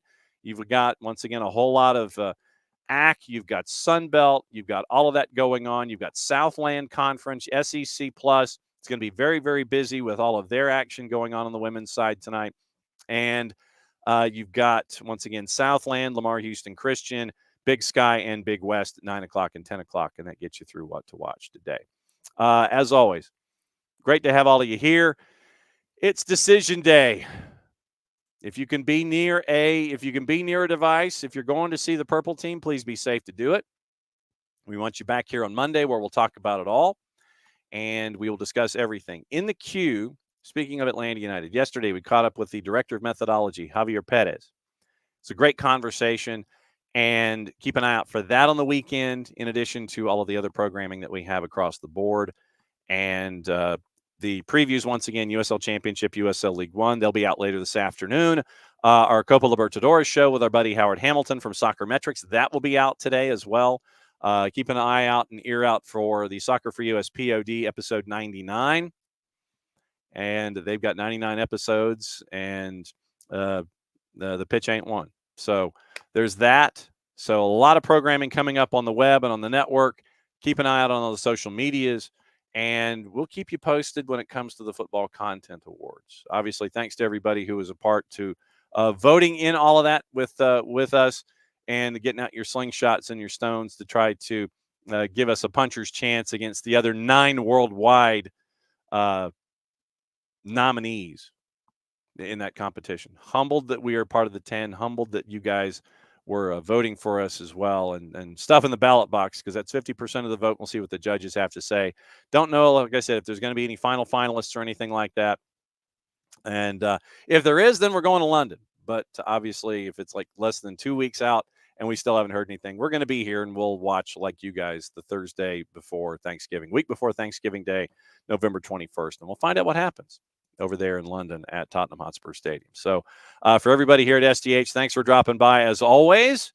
It's time where we put up the banner and say goodbye to another week. Once again, Atlanta United, 6 o'clock maybe 6:10. So I guess if we should say 6:10, maybe 6 o'clock tomorrow. Decision day, a lot going on in Major League Soccer. 6 o'clock, 9 o'clock, 6:10, 9:10 Eastern.